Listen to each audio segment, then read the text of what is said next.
कृष्णाय वासुदेवाय देवकी नंदनाय च नंदगोपकुमाराय गोविन्दाय नमो नमः।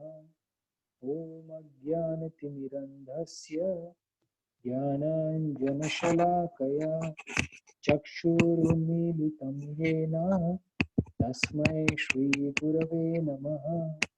श्रीचैतन्यमनोभीष्टं स्थापितं येन भूतले स्वयं रूप कदा मह्यं ददाति स्वापदान्तिकं। वन्देऽहं श्रीगुरो श्रीयुतापदकमलं श्रीगुरुन् वैष्णवांश्च श्रीरूपं साग्रजातं सहगणा रघुनाथान्वितं तं सजीवं साद्वैतं सावधूतं परिजनसहितं कृष्णचैतन्यदेवं श्रीराधा कृष्णपादा सहगणा ललिता श्रीविशाखान्वितांश्च। हे कृष्ण करुणा सिंधु दीनबंधु जगत्पते गोपेश गोपिका कांत राधा कांत नमोस्तुते। तप्त कांचन गौरांगी राधे वृंदावनेश्वरी वृषभानुस्तुते देवी प्रणमामि हरिप्रिये। वाञ्छाकल्पतरुभ्यश्च कृपा सिन्धुभ्य एव च पतितानां पावनेभ्यो वैष्णवेभ्यो नमो नमः। जय श्री कृष्ण चैतन्य प्रभु नित्यानंद श्री अद्वैत गदाधर श्रीवासदि गौर भक्तवृंद। हरे कृष्णा कृष्णा कृष्णा हरे हरे हरे राम राम राम हरे हरे। हरे कृष्णा। सबको सुनाई दे रहा है? आवाज आवाज क्लियर है? Yes, Prabhuji, we can hear you. Clear है, ठीक है। तो आज जो हमारा चर्चा का विषय है, आज हम लोग श्रील प्रभुपाद के विषय में कुछ चर्चा करने का प्रयास करेंगे। हालांकि श्रील प्रभुपाद जैसे जो महान भक्त है, जिनका जीवन हम देखेंगे, उनका गुण तो अनगिनत है, हम सोच भी नहीं सकते हैं। और उनका कहाँ पे शुरू करे, कहाँ खत्म करना है, जैसा कोई समुंदर है, लंबा चौड़ा गहराई, बहुत विशाल समुंदर है। उसका लंबाई चौड़ाई भी हम माप नहीं सकते, इतना बड़ा समुंदर, और गहराई भी और भी है। उसी प्रकार से शुद्ध भक्त का जो गुणगान होता है, वो कहाँ से शुरू करे, कहाँ समाप्त करे, उसका कुछ हम पकड़ ही नहीं सकते उनको। लेकिन फिर भी जो है, हम अपने स्वयं के शुद्धिकरण के लिए और भगवान की कृपा को याचना करने के लिए, क्योंकि भगवान जो है अपने शुद्ध भक्त का गुणगान सुनकर अत्यंत प्रसन्न हो जाते हैं। जैसा भगवान श्रीमद् भागवत में कहते हैं, साधुनाम हृदयम मह्यम साधुनाम हृदयम तु अहम मद अन्यत् तेन जानन्ति नाहं तेभ्यो मनागपि। तो जब दुर्वास मुनि और अम्बरीश महाराज का जो प्रसंग आता है, तो उसमें जब दुर्वास मुनि को पता चलता है कि उन्होंने अम्बरीश महाराज को मारने के लिए राक्षस को भेजा है, और उस समय पर सुदर्शन चक्र उनके पीछे भागकर आ रहा है, तो उस समय पर जब दुर्वास मुनि जब कहाँ पर मुझे कौन माफ कर सकता है, अलग अलग जगह पर जाकर क्षमा मांगने का प्रयास करते हैं, तो उस समय पर भगवान ये श्लोक कहते हैं कि दुर्वास मुनि ब्रह्मलोक जाते हैं और वहां पर प्रयास करते हैं, लेकिन ब्रह्मा जी बोलते हैं मेरे पास तो आप कुछ नहीं कर सकते, क्योंकि ये ऊपर से ऑर्डर है सुदर्शन चक्र। शिव जी के पास जाते हैं, शिव जी भी कुछ कर नहीं सकते। उसके भगवान विष्णु के पास जाते हैं तो भगवान विष्णु ये बोलते हैं कि साधु हृदय मई, साधु जो है हमेशा मेरे हृदय में रहते हैं।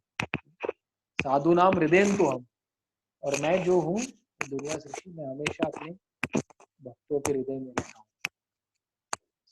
साधु नाम हृदय मह्यम, साधु नाम हृदय मद अन्य तेन जानन्ति, मैं अपने शुद्ध भक्त के सिवाय और किसी को जानता नहीं।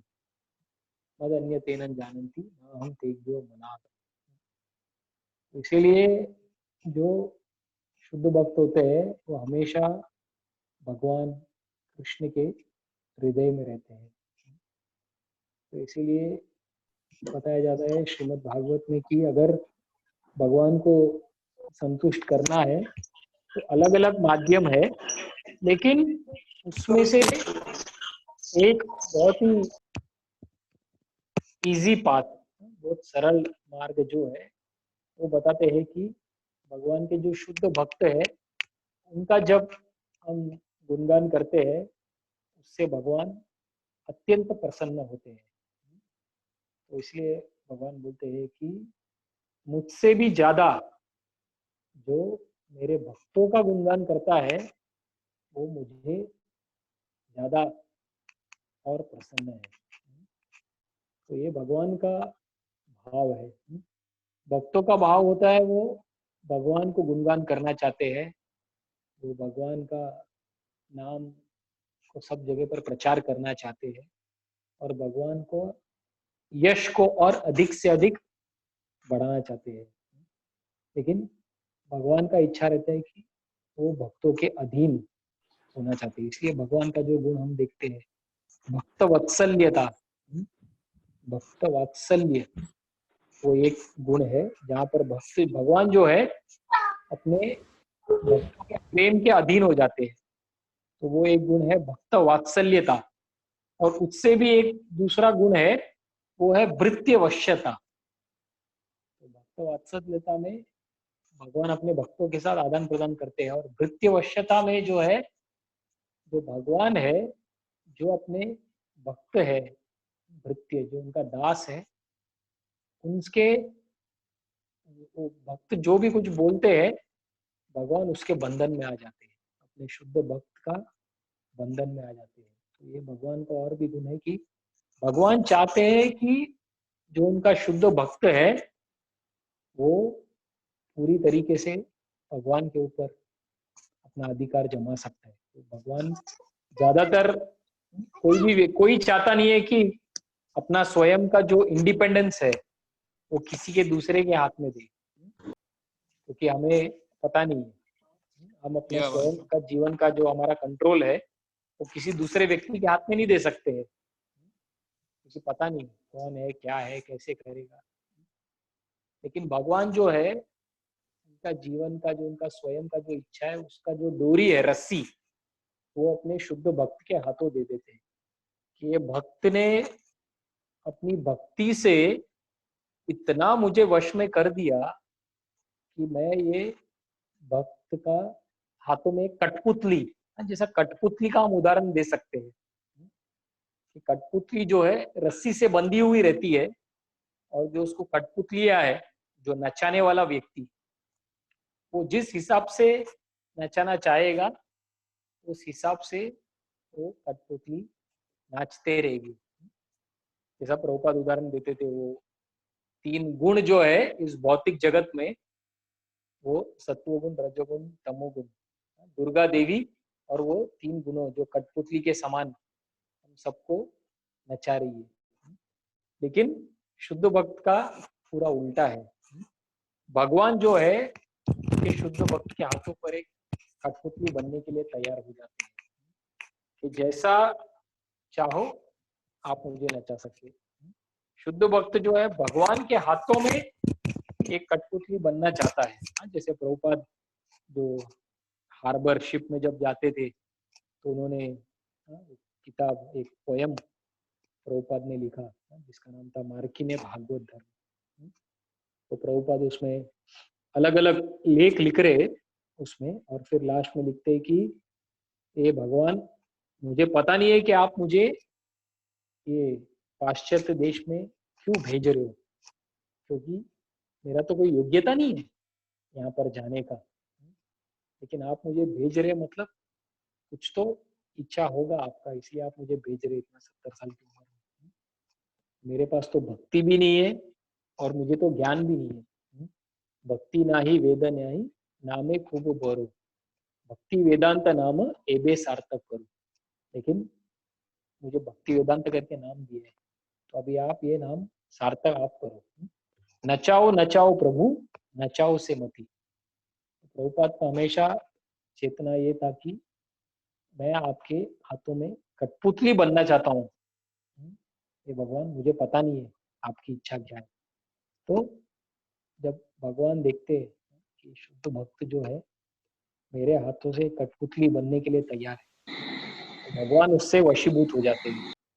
और फिर जो शुद्ध भक्त ने भगवान से प्रार्थना किए रहते हैं कि मुझे आप कठपुतली बनाओ, भगवान शुद्ध भक्त को अपना पावर ऑफ अटर्नी दे देते कि ये लो, आप मुझे कठपुतली बनाकर नचाओ। तो ऐसे शुद्ध भक्त जो श्रील प्रभुपाद जैसे महान भक्त जो है, भगवान स्वयं उनके हाथों में एक कठपुतली बनने के लिए तैयार है। और जो शुद्ध भक्त बोलते हैं उसकी इच्छा के अनुसार भगवान कार्य करने के लिए तैयार हो जाते हैं। तो ये वास्तव में भगवान और उनके शुद्ध भक्त के बीच में जो एक संबंध है, प्रेम का आदान प्रदान, इसको कोई भी इस ब्रह्मांड में समझ नहीं सकता है। ये जो विशेष जो प्रेम का संबंध होता है, यहाँ तक कि बड़े बड़े देवी देवता भी बताते हैं कि इस चीज को नहीं समझ सकते कि भगवान और उनके शुद्ध भक्त के बीच का संबंध।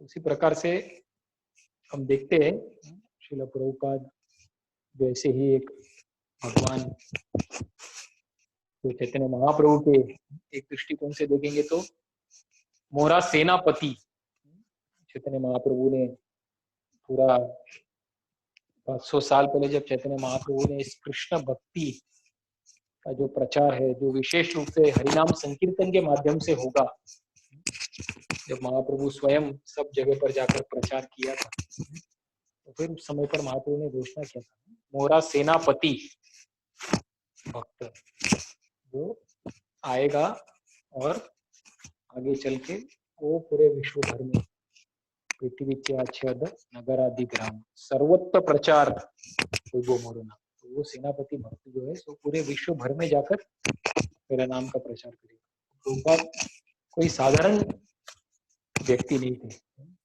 भगवान चैतन्य महाप्रभु के हाथों से भेजे गए स्वयं उनके सेनापति भक्तों में से एक थे, जो इस भौतिक जगत में भगवान का जो विशेष एक कार्य था, हरिनाम संकीर्तन का प्रचार सब जगह पर करना है, उसको पूरा करने के लिए प्रभुपाद इस भौतिक जगत में आए थे। भगवान ने स्वयं उनको भेजा था, इसीलिए कोई साधारण व्यक्ति नहीं थे। और हम देखते उनके जीवन से ही कैसा है। तो इसीलिए शास्त्र में हम देखते हैं जो गुरु के बारे में जब वर्णन आता है या आचार्य के बारे में वर्णन आता है कि कैसे एक शुद्ध भक्त कौन होता है वो, तो भगवान स्वयं उद्धव गीता में हम देखेंगे तो भगवान बोलते हैं कि तद विज्ञानार्थम स गुरु एवाभिगच्छेत्। तो अगर किसी को भगवान के बारे में जानना है, तद विज्ञानार्थम स गुरु एवाभिगच्छेत्, तो उस व्यक्ति को एक शुद्ध जो गुरु है उसके पास जाकर उसका शरण लेना बहुत ही जरूरी है। और वो गुरु क्या होना चाहिए? श्रोत्रियम ब्रह्मनिष्ठम तो अनंतम। तो बोलते हैं जो गुरु होते हैं वो श्रोत्रियम, वो शास्त्र को उन्होंने पूरा साक्षात्कार कर लिया और उसके सार को वो समझ चुके हैं। तो गुरु जो है वो शास्त्र के आधार पर उसको प्रचार करते हैं। यस्य देवे परा भक्तिर यथा देवे तथा गुरौ तस्येक कथिते ही अर्थ प्रकाशन्ते महात्मना। तो बताते हैं कि कोई भी व्यक्ति है जिसको यस्य देवे परा भक्ति, जो भक्ति है वो किसके प्रति, यथा देवे तथा गुरु, यस्य देवे परा भक्ति यथा देवे तथा गुरु, भगवान के प्रति और गुरु के प्रति, ये दो जन के प्रति अगर किसी का दृढ़ श्रद्धा है, दृढ़ विश्वास है, तो तस्येक कथिते ही अर्थ प्रकाशन्ते महात्मना। तो ऐसा व्यक्ति के हृदय में ही सारा वैदिक शास्त्रों का जो ज्ञान है अपने आप से ही पूरा उसका साक्षात्कार हो जाता है। इससे देवे परा भक्ति यथा देवे तथा गुरु, जिसका भी गुरु और भगवान ये दोनों के ऊपर पूरा दृढ़ श्रद्धा है, उस व्यक्ति को सारा ज्ञान हृदय में आ जाएगा। तो श्रीमद् भागवत में हम कई जगह पर हम देखते हैं कि जहां पर भगवान स्वयं हमें बताते हैं कि आपको जाकर एक शुद्ध भक्त का शरण लेना है, एक शुद्ध भक्त का शरण लेना है, एक पहले शुद्ध भक्त को जानना है, शुद्ध भक्त कौन है। गुरु मतलब ऐसा नहीं है कि साधारण मनोकल्पना होती है, कई बार लोग जानते नहीं है कि वास्तव में एक आचार्य कौन है, एक गुरु कौन है, बस उस गुरु का शरण लेना है करके कहीं पर भी चले जाते हैं बिना शास्त्र को समझे कि गुरु मतलब कौन होता है, परंपरा मतलब क्या होती है, तो वो वास्तव में कुछ उसका उपयोग नहीं हो सकता है। कई बार लोग केवल औपचारिकता के नाम पर जाते हैं और बस हाँ हमने भी गुरु कर लिया, हमने भी गुरु कर लिया, क्योंकि समाज में कई बार हाँ हमारा भी गुरु है, ये सुनने को अच्छा है, चलो मेरे पास भी गुरु है, मतलब मेरा भी जो मुक्ति का मार्ग है वो भी खुल जाएगा। हर एक व्यक्ति को इच्छा है कि चलो धर्म अर्थ काम फिर मोक्ष, ये शरीर जाने के बाद, मृत्यु के बाद मुझे भी मुक्ति मिले, तो इसीलिए एक सद्गुरु के पास जाना चाहिए। ये हर एक को, भारत में तो एटलीस्ट थोड़ा थोड़ा ज्ञान सबको रहता है, ये इच्छा से लोग जाते हैं, लेकिन उनको पूरा ज्ञान नहीं होता है कि वास्तव में गुरु कौन है और गुरु की परिभाषा क्या होती है। इसलिए ज्ञान नहीं होने की वजह से कई बार लोग जाकर उनको लगता है कि आध्यात्मिक कुछ मार्ग में है, और वास्तव में उसमें कुछ भी मार्ग नहीं होता है, वहां पर कुछ भी उनको मिलता नहीं है, प्राप्त नहीं होता है, क्योंकि जीवन में कोई परिवर्तन नहीं आता है, जीवन में कुछ भी उनका बदलाव नहीं आता है। और गुरु भी जो अन्य गुरु है कोई नियम कोई बताते नहीं है, ऐसा है ही नहीं। इसलिए प्रभुपाद जी को किसी ने बोला था कि प्रभुपाद जी आप जो है अमेरिका में प्रचार कर रहे हैं, लेकिन आपका जो स्टैंडर्ड है बहुत ज्यादा है, आपका स्टैंडर्ड बहुत ज्यादा है, तो आप जो है थोड़ा उसको कम करेंगे तो फिर आप जो है और भी लोगों को आकर्षित कर सकते हैं आपके आंदोलन के प्रति। लेकिन प्रभुपाद जी जो थे वो केवल लोगों को नाम के लिए आकर्षित नहीं करना चाहते। प्रभुपाद ने कहा कि मैं उन अन्य गुरु की तरह नहीं हूं जो केवल पैसा बटोरने के लिए या नाम कमाने के लिए मैं उनको दीक्षा ले रहा हूं या केवल संस्था में जोड़ने के लिए नहीं। प्रभुपाद ने कहा कि जो शास्त्र के आधार पर जो मेरे गुरु ने मुझे सिखाया है, गुरु शिष्य परंपरा के आधार पर जो भी धर्म का जो नियम है उसको पालन करना है, उसके आधार पर जो भी व्यक्ति तैयार होता है उसी व्यक्ति को हम लोग दे सकते हैं और उनको दीक्षा दे सकते हैं। तो प्रभुपाद एकदम क्लियर थे। प्रभुपाद को किसी ने कहा कि आप एक नियम भी कम करेंगे तो आपके जो शिष्य है या आपके जो अनुयायी है, फॉलोअर्स, वो डबल ट्रिपल 4 गुना बढ़ सकते हैं। लेकिन प्रभुपाद ने बोला नहीं, मैं अन्य गुरु जैसा चीटिंग नहीं कर सकता हूँ, केवल कुछ लोगों को बढ़ाने के लिए नहीं, क्योंकि व्यक्ति अगर आध्यात्मिक मार्ग पर आ रहा है और वास्तव में अगर उसको हम बता रहे हैं कि मनुष्य जीवन का लक्ष्य है कृष्ण भक्ति में आगे बढ़ना, कृष्ण प्रेम को पाना, तो अगर उस दिशा में वो जाना चाहता है, वास्तव में कृष्ण प्रेम को पाना चाहता है, तो उसका जो मूल्य है वो जब व्यक्ति देगा तभी उसको उसका फल मिलेगा। तो हम केवल झूठ मूठ का लोगों को बताकर हम उसको गुमराह नहीं कर सकते।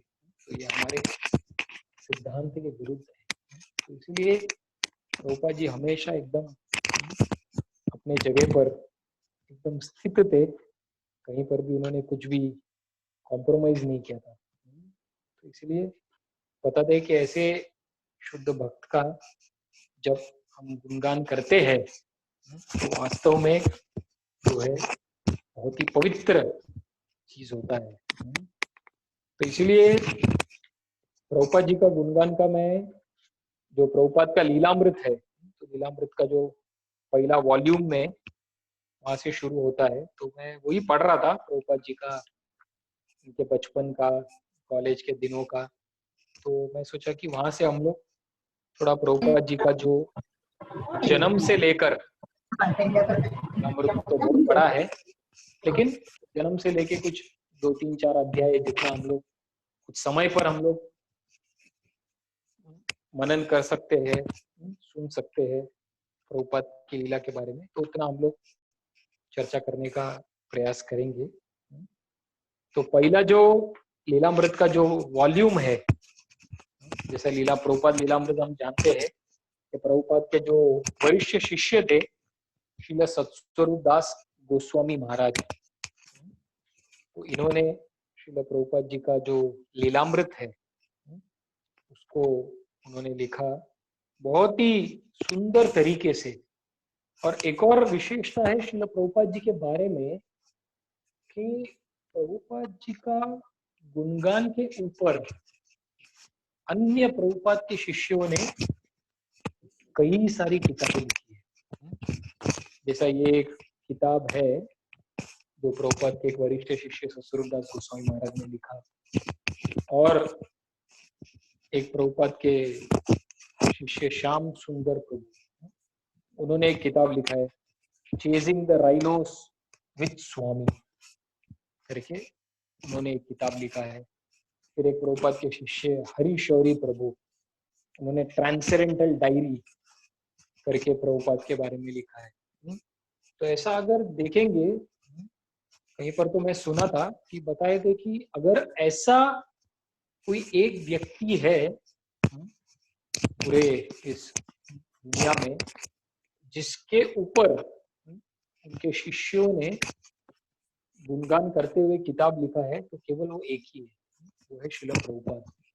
तो उनके बारे में अगर किसी ने बायोग्राफी या उनका जीवन का लेखी लिखा है तो वो एक ही है प्रभुपाद, क्योंकि कई कई कई किताबें हैं जिसमें उन्होंने प्रभुपाद जी का अलग अलग गुणों के बारे में, अलग अलग लीला के बारे में, और ये केवल एकदम आश्चर्य की बात यह है कि सब कुछ केवल 11 साल में 11 साल में प्रभुपाद ने जो किया उसके ऊपर ही इतना सारा उनके शिष्यों ने किताब लिखा। तो इतने कम समय पर प्रभुपाद ने विदेश में जाकर इतने लोगों का हृदय को छुआ, तो उसमें इतना प्रेरणा लाकर इतने भक्तों ने उनके बारे में किताब को लिखा है।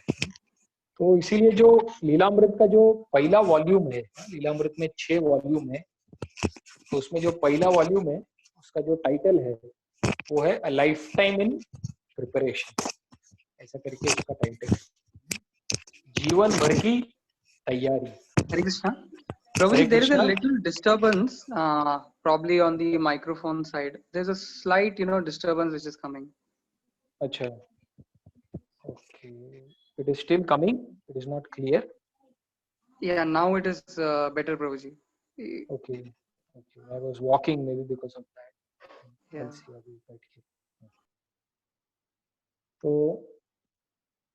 जो पहला जो उसका वॉल्यूम है उसमें बताया है कि लाइफ टाइम इन प्रिपरेशन, जीवन भर की तैयारी। तो एक दृष्टिकोण से हम देखते हैं कि प्रभुपाद ने जो है कि 1965 से लेकर 1965 1966 से लेकर 1977 तक 11 साल में उन्होंने पूरा इतना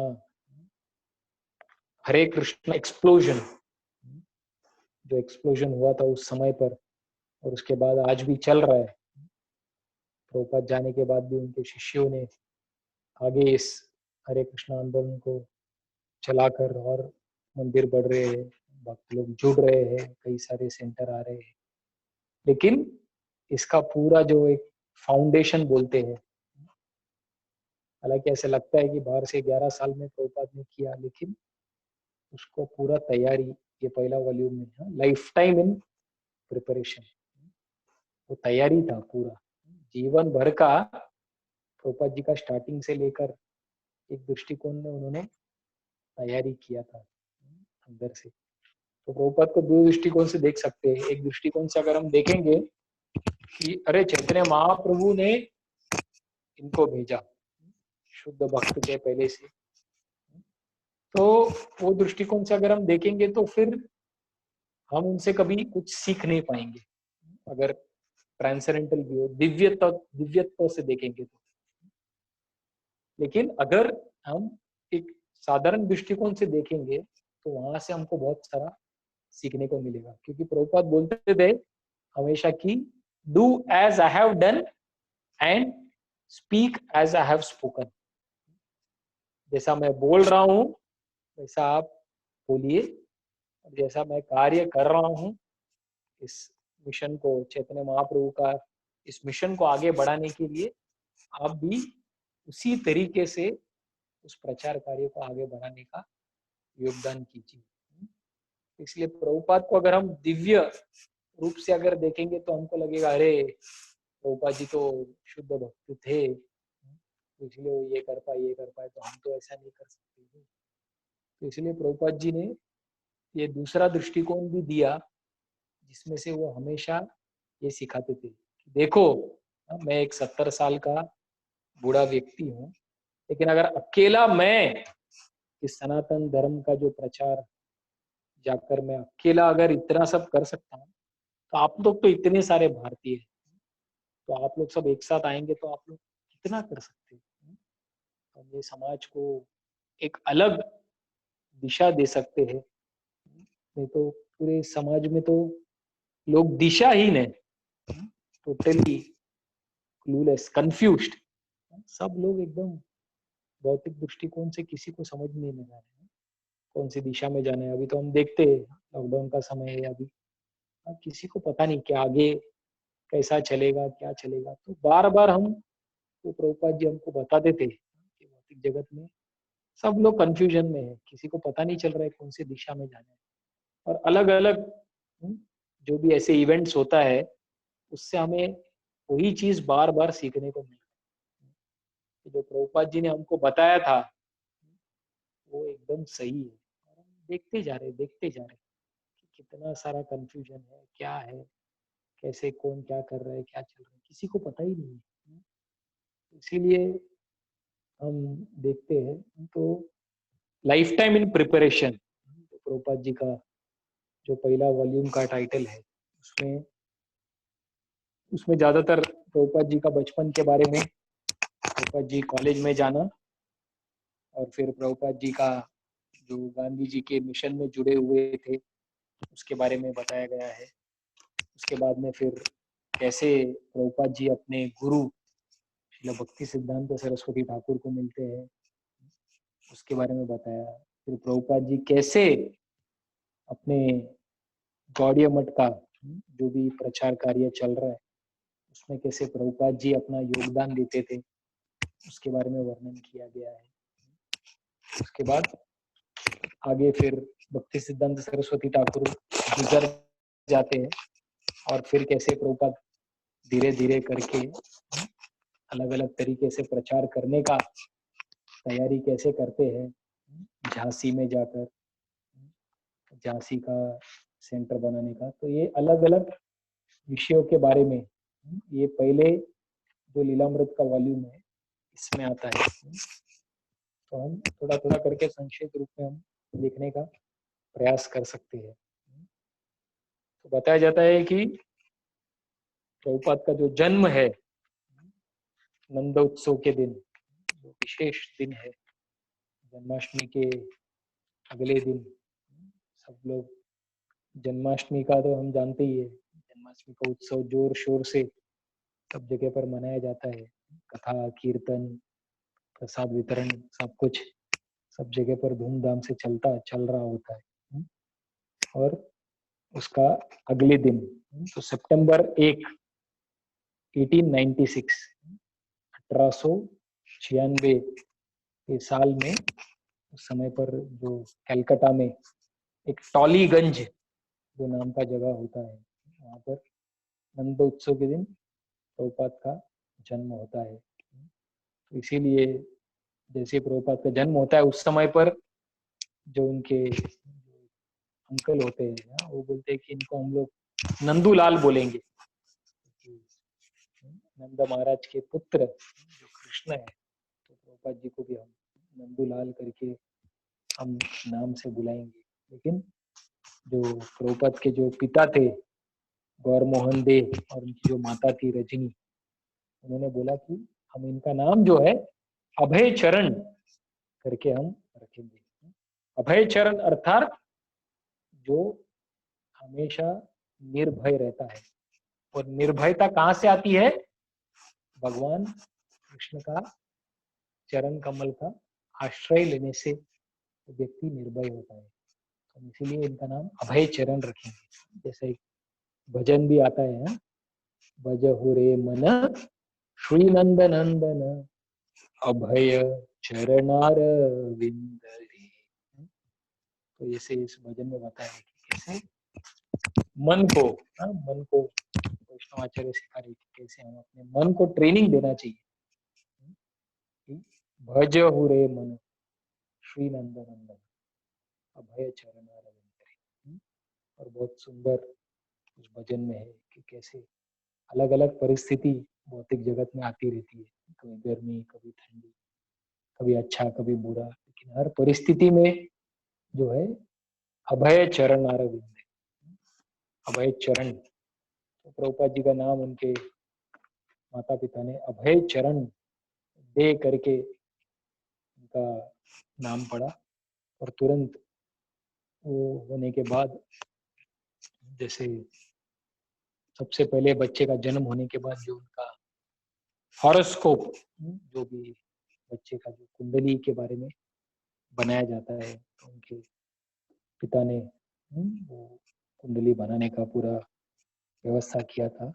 और फिर उस समय पर उसमें एक प्रेडिक्शन, बचपन के समय पर ही वो हॉरोस्कोप देखकर वहां पर जो अलग अलग बता रहे थे, तो उसमें बताए थे कि ये जो बालक है बहुत विशेष है, क्योंकि 70 साल की उम्र में ये जो बालक है ये समुद्र को पार करेगा और धर्म प्रचारक, सनातन धर्म का प्रचार करेगा और 108 मंदिर ये अपने जीवन में खोलकर जाएगा। तो इसका जो पहले से ही बचपन के समय पर जन्म होने के बाद जब और उसको बनाया तभी भी एकदम क्लियर था कि ये कोई साधारण बालक नहीं है।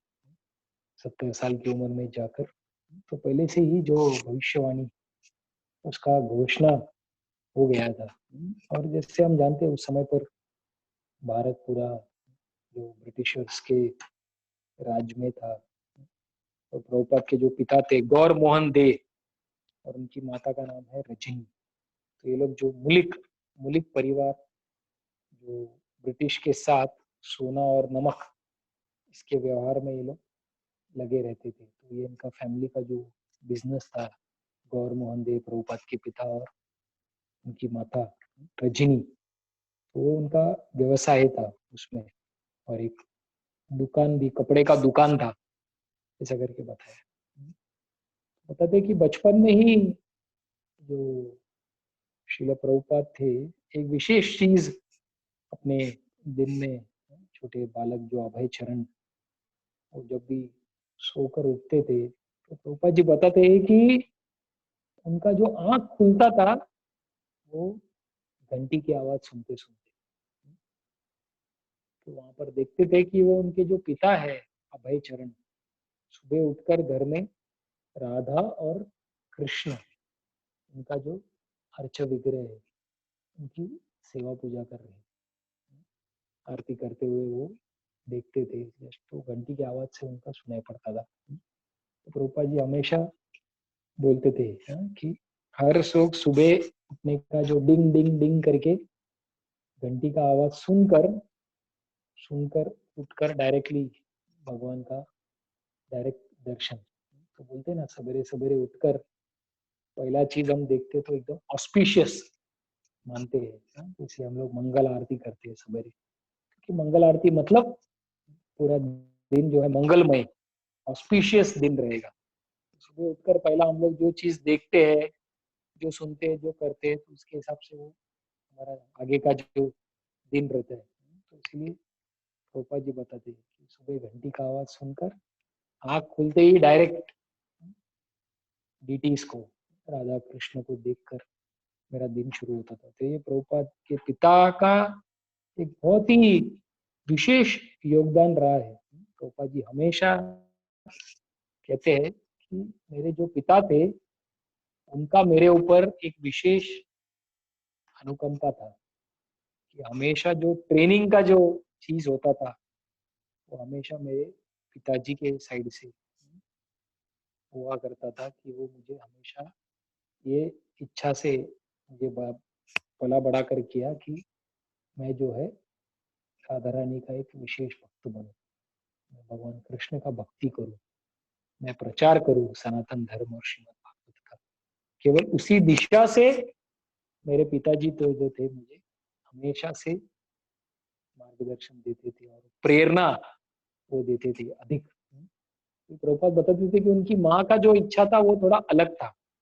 माँ सोचती थी कि बच्चा जो है जो लॉ पढ़ेगा और विदेश में जाएगा और वहां पर वो लॉयर बनेगा, तो उनकी माँ का इच्छा था। लेकिन पिताजी एकदम क्लियर था, नहीं, ये जो है एक, क्योंकि उनके पिताजी जो थे गौर मोहन दे, वो भी स्वयं उनके माता पिता से उन्होंने जो प्राप्त किया था वो भी पूरे वैष्णव परिवार से उनके पिता का साइड था। तो वो भी पूरा वैष्णव का, गौर मोहन दे के जो माता पिता थे वो भी वैष्णव थे। तो उन्होंने जो संस्कार प्राप्त किया था, तो वही संस्कार उन्होंने सोचा कि मैंने जो प्राप्त किया है वैष्णव संस्कार, वही मुझे अपने बच्चों को भी देना है।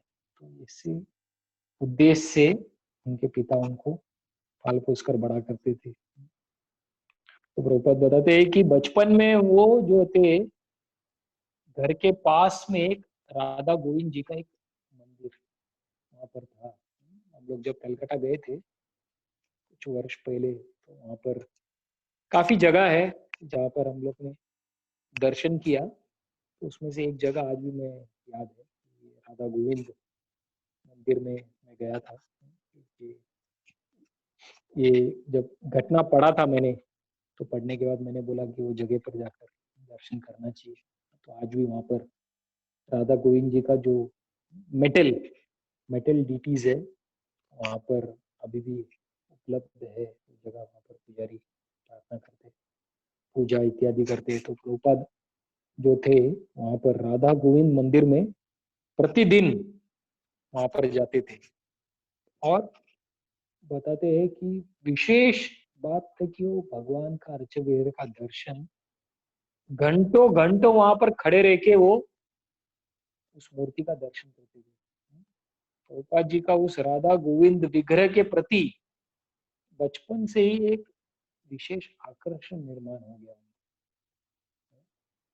साधारण कोई मंदिर जाता है तो बस कुछ समय पर जाता है, देखता है भगवान को, प्रार्थना करते हैं, जो भी मांगना है मांगते निकल जाते हैं। लेकिन प्रभुपाद जी एक बालक के रूप में उस राधा गोविंद के विग्रह के सामने घंटों घंटों केवल खड़े रहकर देखते रहते थे, बस देखते रहते विग्रह की सुंदरता को, भगवान के ऊपर जैसे पूरा ध्यान, समाधि, एकाग्रता करके प्रभुपाद देखते थे। ये प्रतिदिन का उनका चलते रहता था बचपन के हिस्से। तो सोच सकते हैं कि कोई बालक अगर जाकर केवल अर्च विग्रह के वो ही बचपन से देख रहे हैं, जैसा हम परीक्षित महाराज के बारे में सुनते हैं या उद्धव के बारे में सुनते हैं, ये सब जो महान महाभागवत है, इनका एक चीज हम हमेशा देखते हैं कि बचपन से ही इनका भगवान के अर्च विग्रह के प्रति जो आकर्षण है उसका कोई तुलना ही नहीं है। जैसे चैतन्य चरितमृत में भी हम देखते हैं कि जो पिताजी और उनके बच्चे जो भक्त के बारे में, रघुनंदन और मुकुंदा। तो मुकुंदा पिताजी होते हैं, उनके छोटे बालक है रघुनंदन। तो पिताजी रोज भोग लगा के आते हैं। एक दिन वो कहीं पर बाहर जाते हैं तो अपने छोटे बच्चे 3-4 वर्ष के हैं रघुनंदन, उनको बोलते हैं आप भोग लगाओ। तो जाकर भोग लगाते हैं भगवान के सामने। और बालक है, उनको पता नहीं है। वो 10 मिनट के बाद जैसा पिताजी ने बताया बाहर आए, बोले भगवान खा लेते फिर आप प्लेट लेके आकर माँ को देना। तो ऐसा तो उनका विधि बताते हैं। तो बालक को लगता है ठीक है, भोग लगाया मतलब भगवान खा लेंगे और खाली प्लेट मुझे लाकर माँ को देना। तो 10 मिनट के बाद अंदर जाते हैं, पिताजी ने जैसे बोला, बोले भगवान प्रसाद पा लेंगे। लेकिन वो देखते हैं कि अरे भगवान के तो थाली में अभी भी सब ऐसी है। तो ये बालक जो है रघुनंदन एकदम विचलित हो जाते हैं, बोलते हैं अरे मेरे पिताजी ने बोला कि आप पूरा भोग को स्वीकार करते हैं, लेकिन मैं देख रहा हूँ कि आपने कुछ पाया ही नहीं, प्रसाद तो ऐसे का ऐसे ही है, आप खा लीजिए खा लीजिए, लेकिन कुछ हो नहीं रहा है। रघुनंदन एकदम, उनको लगता है कि अरे मैं शायद इतना अपवित्र बालक हूँ कि मेरे हाथों से भगवान खा नहीं रहे, इसलिए थाली ऐसे ही है। वो रोते और वहां पर आवाज आता है, भगवान स्वयं जो है वो बोलते हैं प्रिय रघुनंदन, मैं जो है भोग दृष्टि से ही मैं सब मैंने खा लिया। तो आप जो है आपको रुकने का जरूरत नहीं, आप प्लेट लेकर जा सकते हैं, मैंने ऑलरेडी स्वीकार कर लिया है, ऐसा करके वो बोलते हैं। लेकिन जो बालक है वो बोलते नहीं नहीं ऐसे कैसे हो सकता है, सामने पड़ा है खाना और आप बोल रहे हैं कि स्वीकार कर लिया, ये मुझे समझता नहीं है। आप जो है मेरे सामने ही सब कुछ आपको खाना पड़ेगा। भगवान सोचते अरे इतना शुद्ध बालक है, ये मान ही नहीं रहा है। तो पूरा जो भोग है उसको, उस छोटे बालक का जो प्रेम है अर्च विग्रह के प्रति, उसको देखकर भगवान पूरा खा लेते हैं। और फिर बाद में खाली प्लेट लेकर माँ के पास जाते हैं। माँ बोलती है अरे बेटा भोग किधर है, प्रसाद कहाँ पर है? बोलती है पिताजी ने बोला था कि भगवान को भोग लगाओ। भगवान स्वीकार कर लेते हैं, मैंने भोग लगाया और भगवान ने स्वीकार कर लिया। तो बड़ा आश्चर्य हो गया, अरे ऐसे कैसे हो गया? आज तक तो ऐसा कभी हुआ नहीं, बच्चा ऐसे कैसे बोल रहा है, क्या हो गया समझ में नहीं आ रहा है। तो फिर उनके पिताजी मुकुंद आने के बाद माता कहती है कि आज हमारे घर में विशेष चीज हो गया। अरे क्या हो गया? तो ये छोटा बालक ने, जैसे आपने बताया, उसने भोग लगाया, लेकिन आते समय केवल खाली प्लेट लेकर आया। खाली प्लेट, कि भगवान ने सब खा लिया, कुछ भी रखा नहीं, दाना भी नहीं था उसमें, विशेष। पिताजी को बोलते हैं चलो एक और बार करेंगे, करके पूरा वो सब करने के बाद चलो मैं देखता हूँ इसने क्या ऐसे किया। फिर से सब भराने के बाद तो रघुनंदन को बोलते बेटा एक और बार जाके आप भोग लगाओ। रघुनंदन फिर से जाते भोग लगाते, फिर से वही होता है। भगवान बोलते कि अरे मैंने आंखों से ही दृष्टिपात से खा लिया, अंगानी ऐसे सकलेंद्रिय बुद्धि। रघुनंदन बोलते नहीं नहीं नहीं नहीं नहीं नहीं ऐसे कैसे हो सकता है, आपको खाना पड़ेगा ऐसे करके। और मुकुंद पीछे छुप कर बैठ कर देख रहे कि क्या चल रहा है ये वास्तव में, तो मेरे बालक ने बताया सही है कि गलत है। बताते भगवान खाते खाते जब एक लड्डू को लेकर आधा मुंह में डालते, उसको देखकर मुकुंद एकदम आश्चर्यचकित हो जाते हैं, ये प्रभु क्या आपका विशेष कृपा है, एक छोटा सा बालक है, प्रेम से आपको भोग लगाया और आप उसको स्वीकार कर रहे हैं। तो वो बताते हैं कि आधा लड्डू भगवान ने खाया और आधा लड्डू उनके हाथ में था। जैसे ही मुकुंद आ जाते उस समय पर भगवान वापिस से अर्च विग्रह से वो जो आते हैं वहीं पर अंदर वापस चले जाते हैं अर्च विग्रह, और हाथ में उनका आधा लड्डू है। तो आज भी अगर हम श्रीखंडा जाएंगे तो वहां पर वो आधा लड्डू वो इस लीला को दर्शाता है कि छोटा बालक अर्च विग्रह की सेवा पूजा इतना प्रेम से किया कि वो लड्डू आधा अभी भी वहां पर 300-400 साल पहले का अभी भी वो ऐसी ही वहां पर है। अभी महाराज की यात्रा में गए थे तो वहां पर दर्शन किया था। इसीलिए ऐसे हम कई उदाहरण देखते हैं कि प्रभुपाद जी राधा गोविंद मंदिर में जाकर अर्च विग्रह को देखकर घंटों घंटों देखकर उनके साथ एक प्रेम का संबंध, एक आदान प्रदान, या चाहे और भी भक्त जो रघुनंदन या उद्धव परीक्षित है, तो ये एक विशेष चीज हम यहाँ पर देखते हैं। बचपन से ही भगवान कृष्ण के प्रति जो उनके पिता ने जो एक ट्रेनिंग दिया था, वो आसक्ति एक बार हृदय में बैठ गया अर्च विग्रह के प्रति, तो फिर वो जो छवि है, जो इम्प्रेशन है, वो बहुत ही स्ट्रॉन्ग डीप अंदर चला जाता है। तो ऐसे प्रभुपाद जी के जीवन में भी हम देखते हैं। और उसके बाद बताते हैं कि प्रभुपाद जब 1.5 साल के होते हैं तो उनको टाइफॉइड बीमारी हो जाती है और जोर शोर से इतना बुखार, तो जो डॉक्टर होता है वहां पर उनका, तो डॉक्टर आता है और डॉक्टर आकर सब तपासनी सब करता है और फिर वो जो कहता है कि जो चिकन का जो सूप है, ये बीमारी से ठीक होने के लिए बच्चे को खिलाना पड़ेगा और कोई उपाय नहीं है, चिकन ब्रॉथ। तो गौर मोहन देव बोलते नहीं नहीं, हम लोग तो शुद्ध वैष्णव परिवार से है, ऐसे कैसे हम लोग कभी ये सब नहीं खिला सकते, हमारे किचन में तो आज तक कभी चिकन या अंडा ये कभी आया ही नहीं है, आप कैसे बोल रहे हो, और कोई उपाय बताओ। डॉक्टर बोला नहीं नहीं नहीं, ऐसा और कोई उपाय नहीं है, आपको यही करना पड़ेगा, और अगर आपके घर में आप नहीं बना सकते हो तो मैं अपने घर से बना के लाऊंगा, लेकिन ये बालक को आपको देना पड़ेगा। तो कई डॉक्टर के साथ वाद विवाद होता है, नहीं हम लोग वैष्णव है ऐसा नहीं कर सकते, लेकिन डॉक्टर और कोई दूसरा रास्ता बता ही नहीं रहा है।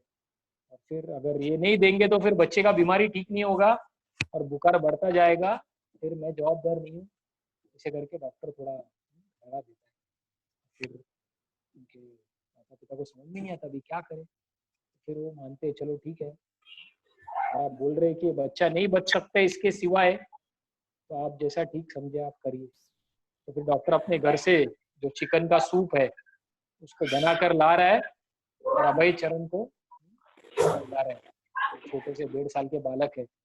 जैसे अभय उसको पीते हैं तुरंत सब कुछ उल्टी कर देते हैं, कुछ भी उनके अंदर वो जाता ही नहीं है, सब कुछ तुरंत तो फिर सब सब अभय चरण को शांत करते हैं। डॉक्टर भी बोलते हैं ये बच्चा स्वीकार नहीं कर रहा है, चलो ठीक है कोई बात नहीं है, अभी देखते हैं और क्या उपाय हो सकता है।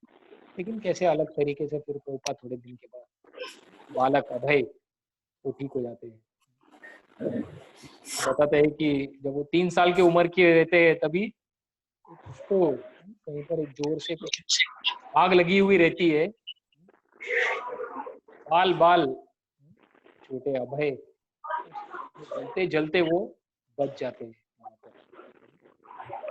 प्रभुपाद जब 4 साल की उम्र के रहते हैं तो उस समय पर कलकत्ता में एक प्लेग, प्लेग नाम का जैसा बहुत एक विशेष एक एपिडेमिक, जैसा अभी हमारा कोरोना एपिडेमिक है, उस समय पर प्लेग सब जगह पर फैल गया होता है और पूरा कलकत्ता में सब लोग एकदम दुखी है कि प्लेग है और सबको ये बीमारी हो रहा है, हम लोग क्या कर सकते हैं।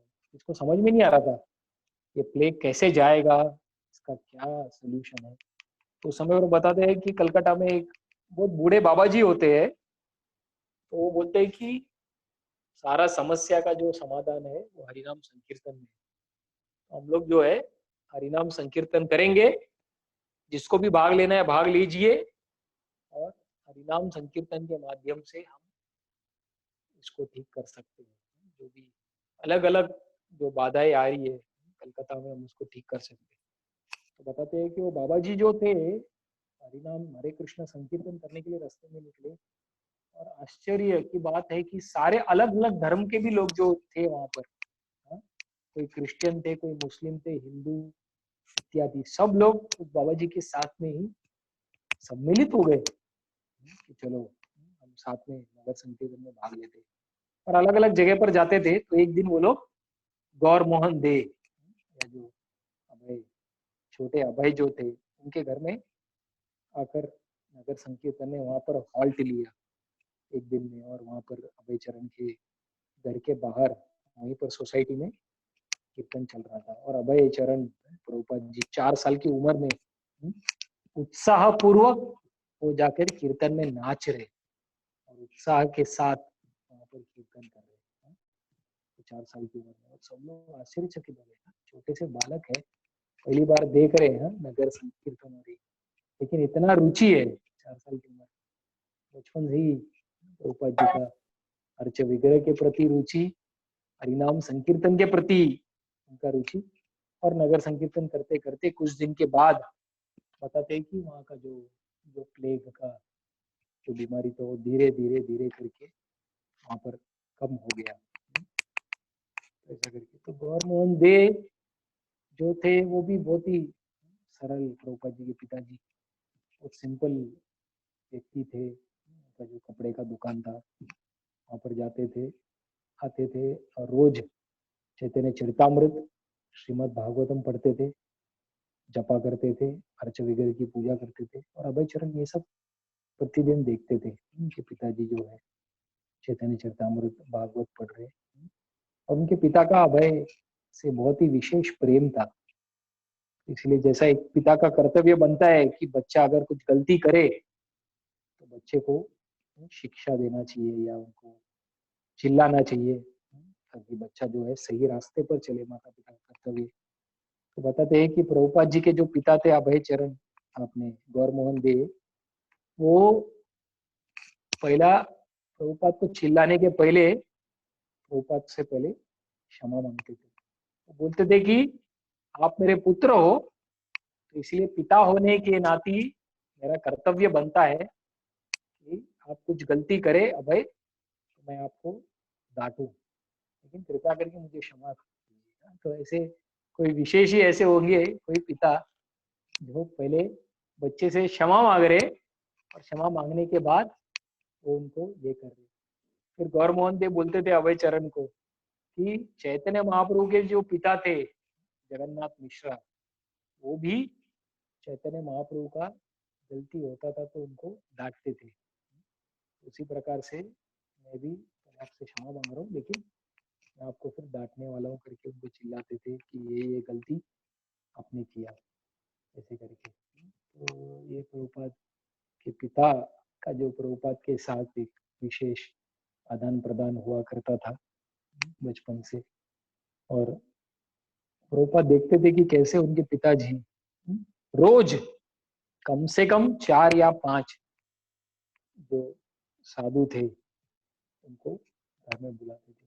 प्रभुपाद जी बताते हैं कि हालांकि उन लोग एक मिडिल क्लास परिवार से थे, लेकिन फिर भी ऐसे नहीं कि बहुत अधिक धन था, ऐसा नहीं कि बहुत कम धन था, मिडिल क्लास जो थे। और घर में सब अलग अलग बच्चे थे, लेकिन हमेशा ये नियम फिक्स था कि डेली घर के जो लोग खाएंगे उसके पहले 4-5 लोग को हम परोसेंगे।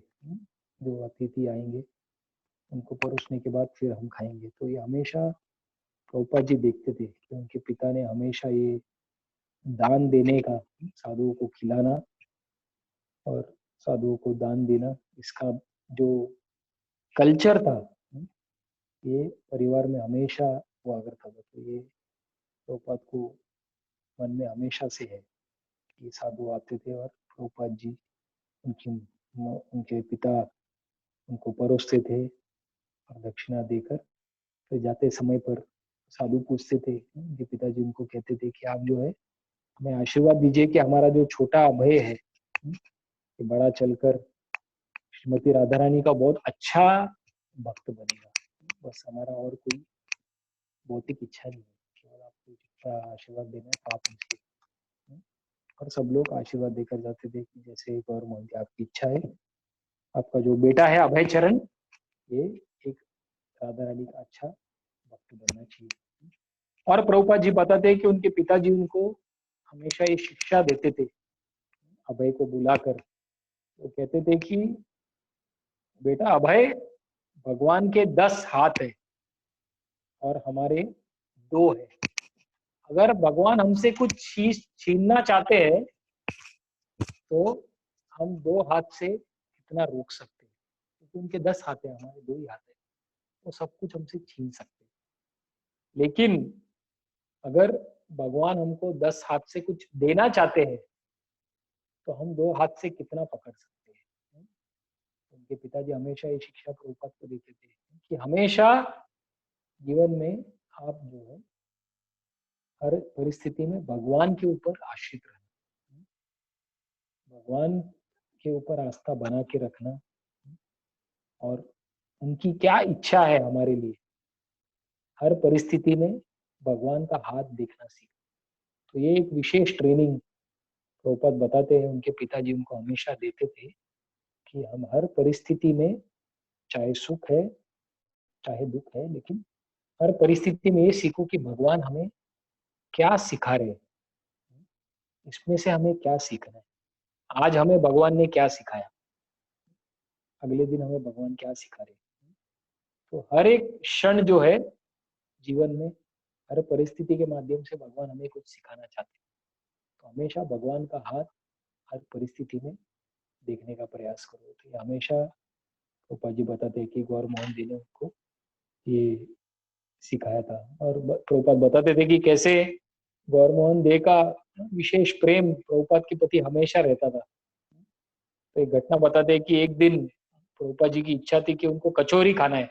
जैसा हम जानते हैं कि प्रभुपाद जी को जो है कचौरी के प्रति विशेष प्रेम था। तो एक दिन उन्होंने अपनी माँ को बोला था, शायद संध्याकालीन हो गया था, रात का समय था, वो माँ को बोल रहे थे कचौरी चाहिए अभी मुझे अचानक से।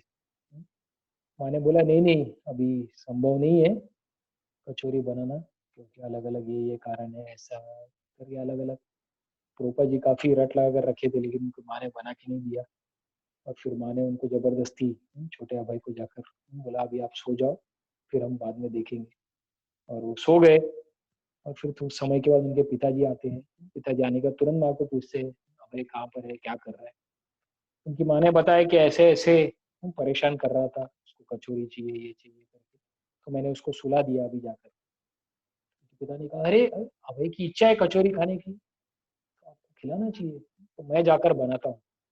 उनके पिता स्वयं स्वयं जाकर किचन में जाकर कचौरी वगैरह बनाकर प्रभुपाद जी इसको नींद से उठाते हैं और उनको बोलते हैं बेटा भाई आपके लिए हमने कचौरी बनाया, कृपया करके आप खा लो। तो प्रभुपाद जी बोलते थे कि मेरे पिताजी का मेरे ऊपर एक विशेष प्रेम था, जिससे अलग अलग ऊपर नीचे कभी मैं कुछ चीज गलती करता था, पिताजी प्रेम से डांटते थे। तो एक विशेष प्रभुपाद जी और उनके पिता के बीच में और एक हम घटना देखते हैं कि जहाँ पर प्रभुपाद जी की इच्छा थी कि जो है जगन्नाथ का रथ यात्रा करना करके उन्होंने उनके पिताजी को बोलते हैं कि मुझे जो है जगन्नाथ का रथ यात्रा, टीवी में पूरी का रथ यात्रा कैसे होता है, इतना विशाल रथ, इतने अभी वो देखते हैं उनको, अरे हमारा भी होना चाहिए, मुझे भी करना है। तो बचपन में 5-6 साल की उम्र के पिताजी को बोलते हैं आप कृपया करके मुझे ऐसा एक रथ का तैयारी करके दो और मैं इसको सजाऊंगा और सब करके रथ यात्रा निकालूंगा। तो पिताजी उनको आसपास में देखने के बाद बाजू वाले के पास कहीं पर एक छोटा सा ऐसे ट्रॉली टाइप होता है, वो प्रभुपाद जी को दे देते। 5-6 साल के, और प्रभुपाद जी उसको पूरा सजा कर सब करके जगन्नाथ बलदेव सुभद्रा की तरह को ये करके, हाँ, एक उत्सव, वो छोटे से उम्र के हिसाब से वो सब आसपास में लोगों को बुलाकर, कि हम अभी जगन्नाथ रथ यात्रा करने वाले हैं करके, जो आगे चल के प्रभुपाद जो बड़े स्केल में जो प्रभुपाद ने किया, ये बचपन से ही रथ यात्रा ऑर्गेनाइज करना और भगवान का दर्शन सबको देना, छोटे से बालक अभय चरण रथ खींच कर सारे मोहल्ले के बच्चों को जमा करके सबको जगन्नाथ के सेवा में लगाते हैं और एक विशेष उत्सव मनाते हैं। सारे जो माता पिता आसपास के अलग अलग पड़ोसी एकदम आश्चर्यचकित रहते हैं, तो बोलते हैं अरे अभय चरण ये कैसे, छोटे से बच्चा है लेकिन ये पूरा एक ऑर्गेनाइज कर रहा है पूरा, और सब पूरा यहाँ पर जाकर ये करना है वो करना है, तो कोई विशेष ही है बालक आपका। तो ऐसे करके अलग अलग प्रभुपाद जी का जो बचपना, राधा गोविंद के मंदिर में जाना, जगन्नाथ जी का रथ यात्रा और घर का साधु को देखना, ऐसे अलग अलग कई सारे प्रसंग से उनका बचपन का जीवन के बारे में वर्णन किया गया है। उसके बाद डायरेक्ट अगले अध्याय में बताते हैं कि प्रभुपाद जी का जो कॉलेज में जाना और उनका विवाह, और जो गांधी जी का जो भारत को स्वराज्य, हमें स्वतंत्र होना है, उसके आंदोलन के लिए जाकर भाग लेते हैं, तो ये दूसरे अध्याय में उसके बारे में वर्णन किया गया है कि कैसे प्रभुपाद जी वहां पर जो उनका स्कूल होता है, मोतीलाल सील स्कूल करके, वहां पर स्कूल अभी भी हम जाएंगे तो वहां पर दर्शन कर सकते हैं, मोतीलाल सील स्कूल। और फिर वहां पे कुछ दूरी पर वहां पर स्कॉटिश चर्चिस कॉलेज, जहाँ पर प्रभुपाद जी ने बीए डिग्री के लिए वहां पर एनरोल किया। और उस समय पर प्रभुपाद के साथ और भी जो क्रांतिकारी जैसे सुभाष चंद्र बोस और अन्य जो भी जो नेता रहे थे, जो सब भारत को आजादी दिलाने के लिए लगे थे, सब से क्रांतिकारी लोग, ये सब लोग उस कॉलेज में पढ़ते थे। जो सुभाष चंद्र बोस थे वो प्रभुपाद के 1 साल सीनियर वो थे। और वहां पर रहने के बाद फिर पूरा माहौल वहां पर ऐसे था कि अभी भारत को जो है आजादी चाहिए, भारत को अभी आजादी चाहिए, तो पूरा फोकस यही था कि जो विदेशी लोग हैं, ब्रिटिशर्स को अब आपको यहाँ से हमको भगाना है, जब तक विदेशी यहाँ से नहीं जाएंगे तब तक हमारा देश का कोई भविष्य नहीं।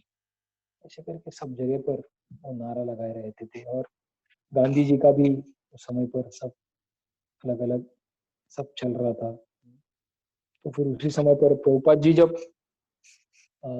20 साल की उम्र के थे, तीसरी थर्ड ईयर डिग्री बीए का जब कर रहे थे, तो उस समय पर उनका विवाह का पूरा प्लानिंग हो जाता है। जैसे हम जानते हैं उस समय पर बच्चों का जो विवाह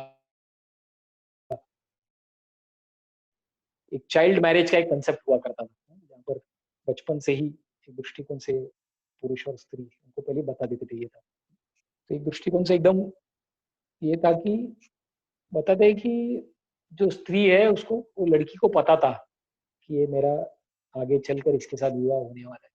हालांकि आज के इसमें उसको चाइल्ड मैरिज को एकदम बुरे तरीके से पोर्ट्रे किया जाता है, अरे ये सब एकदम बेकार चीज है ऐसे वैसे। लेकिन एक दृष्टिकोण से बताते हैं कि एक लड़की, एक साइंटिफिक था कि वो लड़की का मन में कभी अशुद्धता आ ही नहीं सकता, क्योंकि उसका मन हमेशा एक ही व्यक्ति के लिए उसका फोकस रहेगा कि ये यही हमारे जो है, इससे हमारी शादी होने वाली है। तो कभी भी उनके मन में आगे चलकर कोई पर पुरुष के बारे में या यहाँ वहां पर जो आजकल हम देखते हैं समाज में, ऐसा कभी भी नहीं होता है। तो उसका भी एक साइंटिफिकली एक अलग वो था, बहुत जल्दी विवाह हो जाता था, जिसके चलते जल्दी विवाह होने से रिटायरमेंट, जैसा हम जानते हैं कि वैदिक संस्कृति में 4 भागों में जीवन को, ब्रह्मचारी, गृहस्थ, वानप्रस्थ, संन्यास। एक ब्रह्मचारी का जो ट्रेनिंग हुआ करता था गुरुकुल में जाकर, 5 से 25 और फिर 25 से 50 गृहस्थ आश्रम, और फिर 50 के बाद धीरे धीरे आगे का जो जीवन है उसका मृत्यु का तैयारी करने के लिए 50 के बाद धीरे धीरे आप जो है आसक्ति से धीरे धीरे आप कम कर दो, आपका जीवन शैली सिंपल बनाना। कि गृहस्थ जीवन होने की वजह से कई चीजों के साथ आसक्ति रहती है, तो अभी आप थोड़ा आगे का प्लानिंग कीजिए।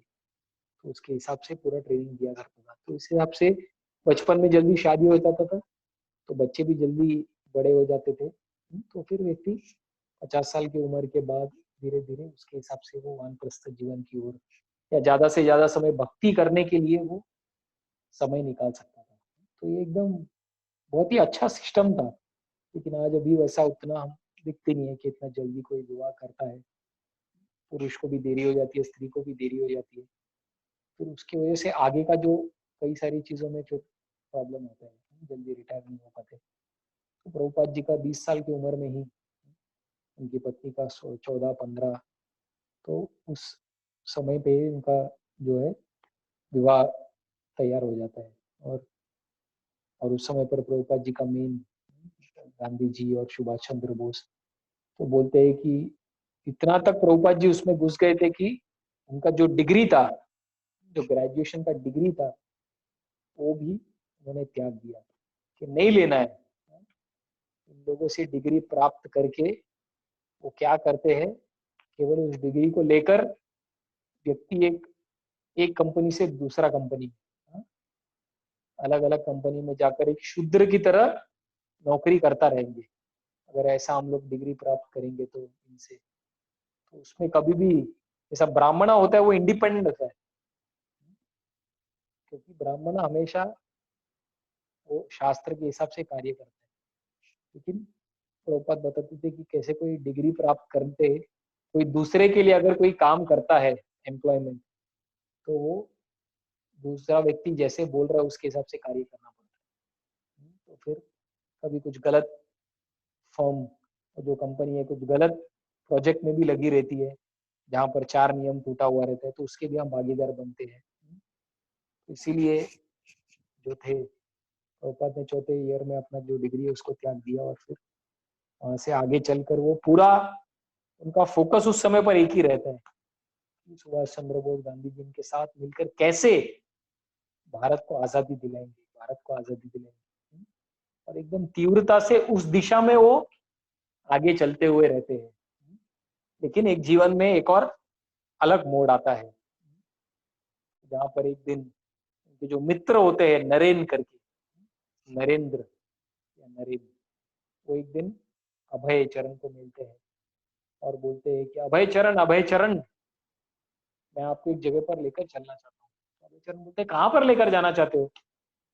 तो बोलते हैं कि एक बहुत विशेष साधु आए हैं और वो साधु जो है प्रवचन कर रहे हैं, तो मैं चाहता हूँ कि आप मेरे साथ आओ तो साधु के प्रवचन में, उसको सुनने के बाद आप मुझे बताओ कि ये सही साधु है या ढोंगी साधु है। तो मुझे आप राइट और रॉन्ग के बीच का डिस्क्रिमिनेशन आपको मुझे देना है, तो इसीलिए आप जो है मेरे साथ चलो, क्योंकि आपका क्लैरिटी ऑफ थॉट बहुत अच्छा है, आप देख कर बोल सकते हैं। तो प्रभुपाद जी पहले बोलते हैं नहीं नहीं नहीं नहीं, मैं बचपन से कई साधुओं को देख चुका हूँ, मेरे घर में भी आते थे आसपास में, लेकिन ये साधु समाज के ऊपर मेरा उतना अच्छा मत नहीं है। क्योंकि मैंने देखा है कि कई लोग जो है साधु बनते हैं केवल अपना पेट भरने के लिए, और उसमें भी कोई उन लोग अपना जीवन में कोई नियम इत्यादि का पालन नहीं करते हैं। कोई सिगरेट पी रहा है, कोई गांजा पी रहा है, कोई ये कर रहा है, वो कर रहा है। तो कई बार लोग केवल साधु बनते हैं ताकि जीवन में और कुछ कर नहीं सकते। तो ये इससे मेरा कुछ विश्वास हो गया। साधु मतलब उसको समाज के लिए कुछ करना चाहिए, एक नियम शिष्टाचार होना चाहिए। लेकिन ये क्या है, कुछ नियम नहीं, कुछ नहीं, केवल अपना ये कर, तो मेरा कोई विश्वास नहीं। ऐसे करके प्रभुपाद जी जो है उनको नहीं नहीं करके उड़ा देते। लेकिन जो मित्र है ये छोड़ते नहीं है प्रभुपाद जी को, बोलते नहीं नहीं प्रभुपाद ये साधारण नहीं है, ये विशेष साधु है, मैं जानता हूँ आपका जो अनुभव हुआ है बचपन से, लेकिन ये एक अलग ही व्यक्ति है, देख कर सुनकर ही आपको पता चलेगा, तो कृपया करके आप चलिए। ऐसे चलकर प्रभुपाद जी और उनके मित्र नरेंद्र होते हैं, दोनों मिलकर वहाँ पर जो उल्टा डांगा वहाँ पर एक बिल्डिंग की टेरेस में जाते हैं और दोनों दंडवत मारते हैं। और जो विशेष जो हिस्टोरिक इंसिडेंट हम जानते हैं, भक्ति सिद्धांत सरस्वती ठाकुर प्रवचन कर रहे और तुरंत प्रभुपाद को देखते ही अपना उंगली सामने रखकर बोलते हैं कि आप जो है दिखने में इतने पढ़े लिखे लग रहे हो, क्यों ना आप इस चैतन्य महाप्रभु के जो मिशन है इसको अंग्रेजी भाषा में विश्व भर में प्रचार क्यों नहीं करते। ऐसे करके तुरंत पहले ही मुलाकात में प्रभुपाद को इतना बड़ा सेवा, और प्रभुपाद जी देख रहे, अरे इसको बोल रहे आगे पीछे ऊपर नीचे, अरे मुझे बोल रहे मैं तो उनको जानता भी नहीं हूँ, जस्ट कदम रखा है मैंने और ऐसे बोल रहे। तो प्रभुपाद जी ने कुछ किया नहीं, तुरंत आगे जाके थोड़ा बैठ जाते हैं। तो प्रभुपाद जी जो है पहले विवाद करते हैं, वो बोलते हैं कि शिला भक्ति सिद्धांत सरस्वती जी, आप बोल रहे कि चैतन्य महाप्रभु का प्रचार हम सबको करना है, जैसा आप जानते हैं कि हमारा जो भारत देश है अभी ब्रिटिशर्स विदेशियों के अंडर में है, हम गुलाम बन चुके हैं स्लेव्स जैसे। तो जब तक हमारे देश को आजादी नहीं मिलती है तब तक कैसे हम लोग चैतन्य महाप्रभु का भक्ति को प्रचार कर सकते हैं। सबसे पहले हम सबका मिशन होना चाहिए पहले आजादी, तो साथ में मिलकर पहले आजादी के लिए हम लोग काम करते हैं, उसके बाद में आजादी होने के बाद फिर आपका जो मिशन है वो तो अच्छा ही है, धर्म का प्रचार ये तो हम करेंगे ही। ऐसा करेंगे प्रभुपाद जी बोलते हैं। तो सरस्वती ठाकुर तुरंत सिम्ह गुरु, सरस्वती ठाकुर का जो आवाज था एक सिम्ह की तरह, इतने एक नैष्ठिक ब्रह्मचारी होते हैं, रे ऑफ विष्णु, स्वयं विष्णु के साक्षात अवतार भक्तिविनोद ठाकुर ने प्रार्थना किया होता है कि मुझे जो है एक रे ऑफ विष्णु, एक विष्णु का अंश भेजो जो विश्व भर में प्रचार कर सकता है। तो सरस्वती ठाकुर का जन्म होता है, वो सरस्वती ठाकुर देखते हैं प्रभुपाद की आंखों में और इतना एक कन्विक्शन, प्रभुपाद बोलते हैं कि इतना बोल्डनेस और कन्विक्शन के साथ वो बोलते हैं कि ये चैतन्य महाप्रभु का जो प्रचार कार्य है ये इमरजेंसी है।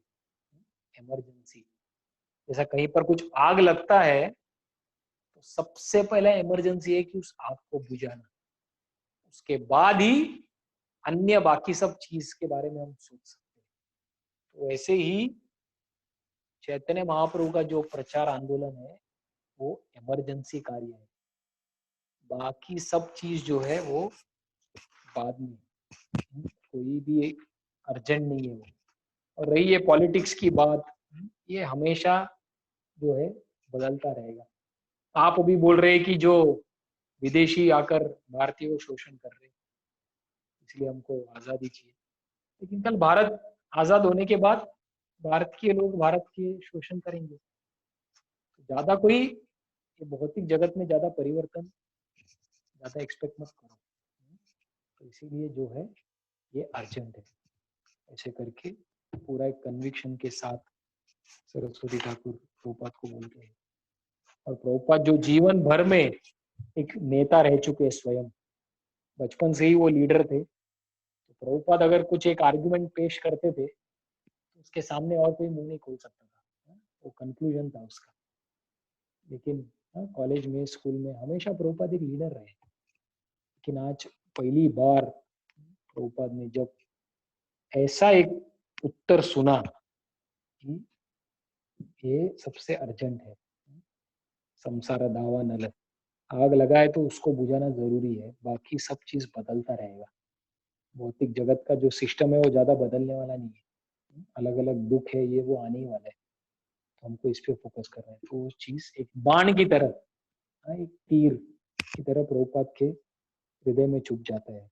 और प्रभुपाद उस समय पर सोचते हैं कि ये वास्तव में मेरे जीवन के जो गुरु है, जो भगवान ने मुझे भेजा है वो यही है। प्रभुपाद अपने मित्र को बोलते हैं कि चैतन्य महाप्रभु का जो आंदोलन है ये बहुत सही हाथों में है। ये व्यक्ति जो है चैतन्य महाप्रभु का शुद्ध शिक्षा को सब जगह पर प्रचार कर सकता है। और उस दिन से जब प्रभुपाद का भक्ति सिद्धांत सरस्वती ठाकुर के बाद साथ मुलाकात होती है, उस समय से ही प्रभुपाद सोच रहे हैं।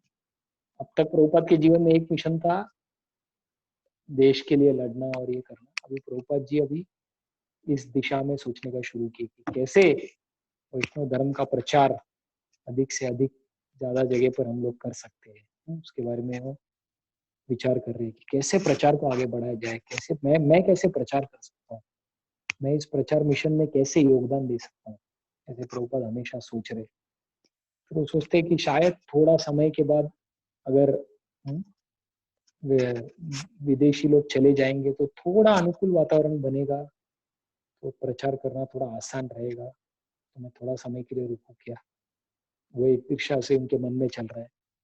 दूसरे साइड में चल रहा है कि अभी अभी परिवार हो गया है, बच्चे आ गए हैं, छोटे छोटे बच्चे हैं, तो उनकी जवाबदारी है, तो कैसे करूं।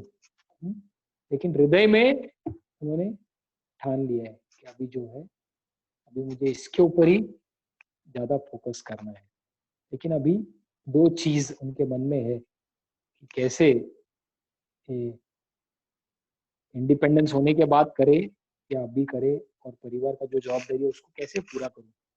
तो समय पर वो सोचते हैं कि अभी तो गुरु महाराज का गौड़िया मठ चल रहा है, और गौड़िया मठ के लिए प्राणेर अर्थेर दिया वाचा, अगर भगवान का जो मिशन है, गुरु महाराज का मिशन है, अगर उसमें सेवा करना है तो सेवा तो अलग अलग तरीके से सेवा हो सकती है। ऐसा भगवान बोलते हैं, प्राणेर अपना जीवन समर्पित कर सकते हैं प्रचार करने में। कोई बोलेगा नहीं संभव नहीं है, ठीक है। अर्थेर, अगर आपके पास धन है तो धन दे सकते हैं मिशन में, चलो धन भी नहीं है।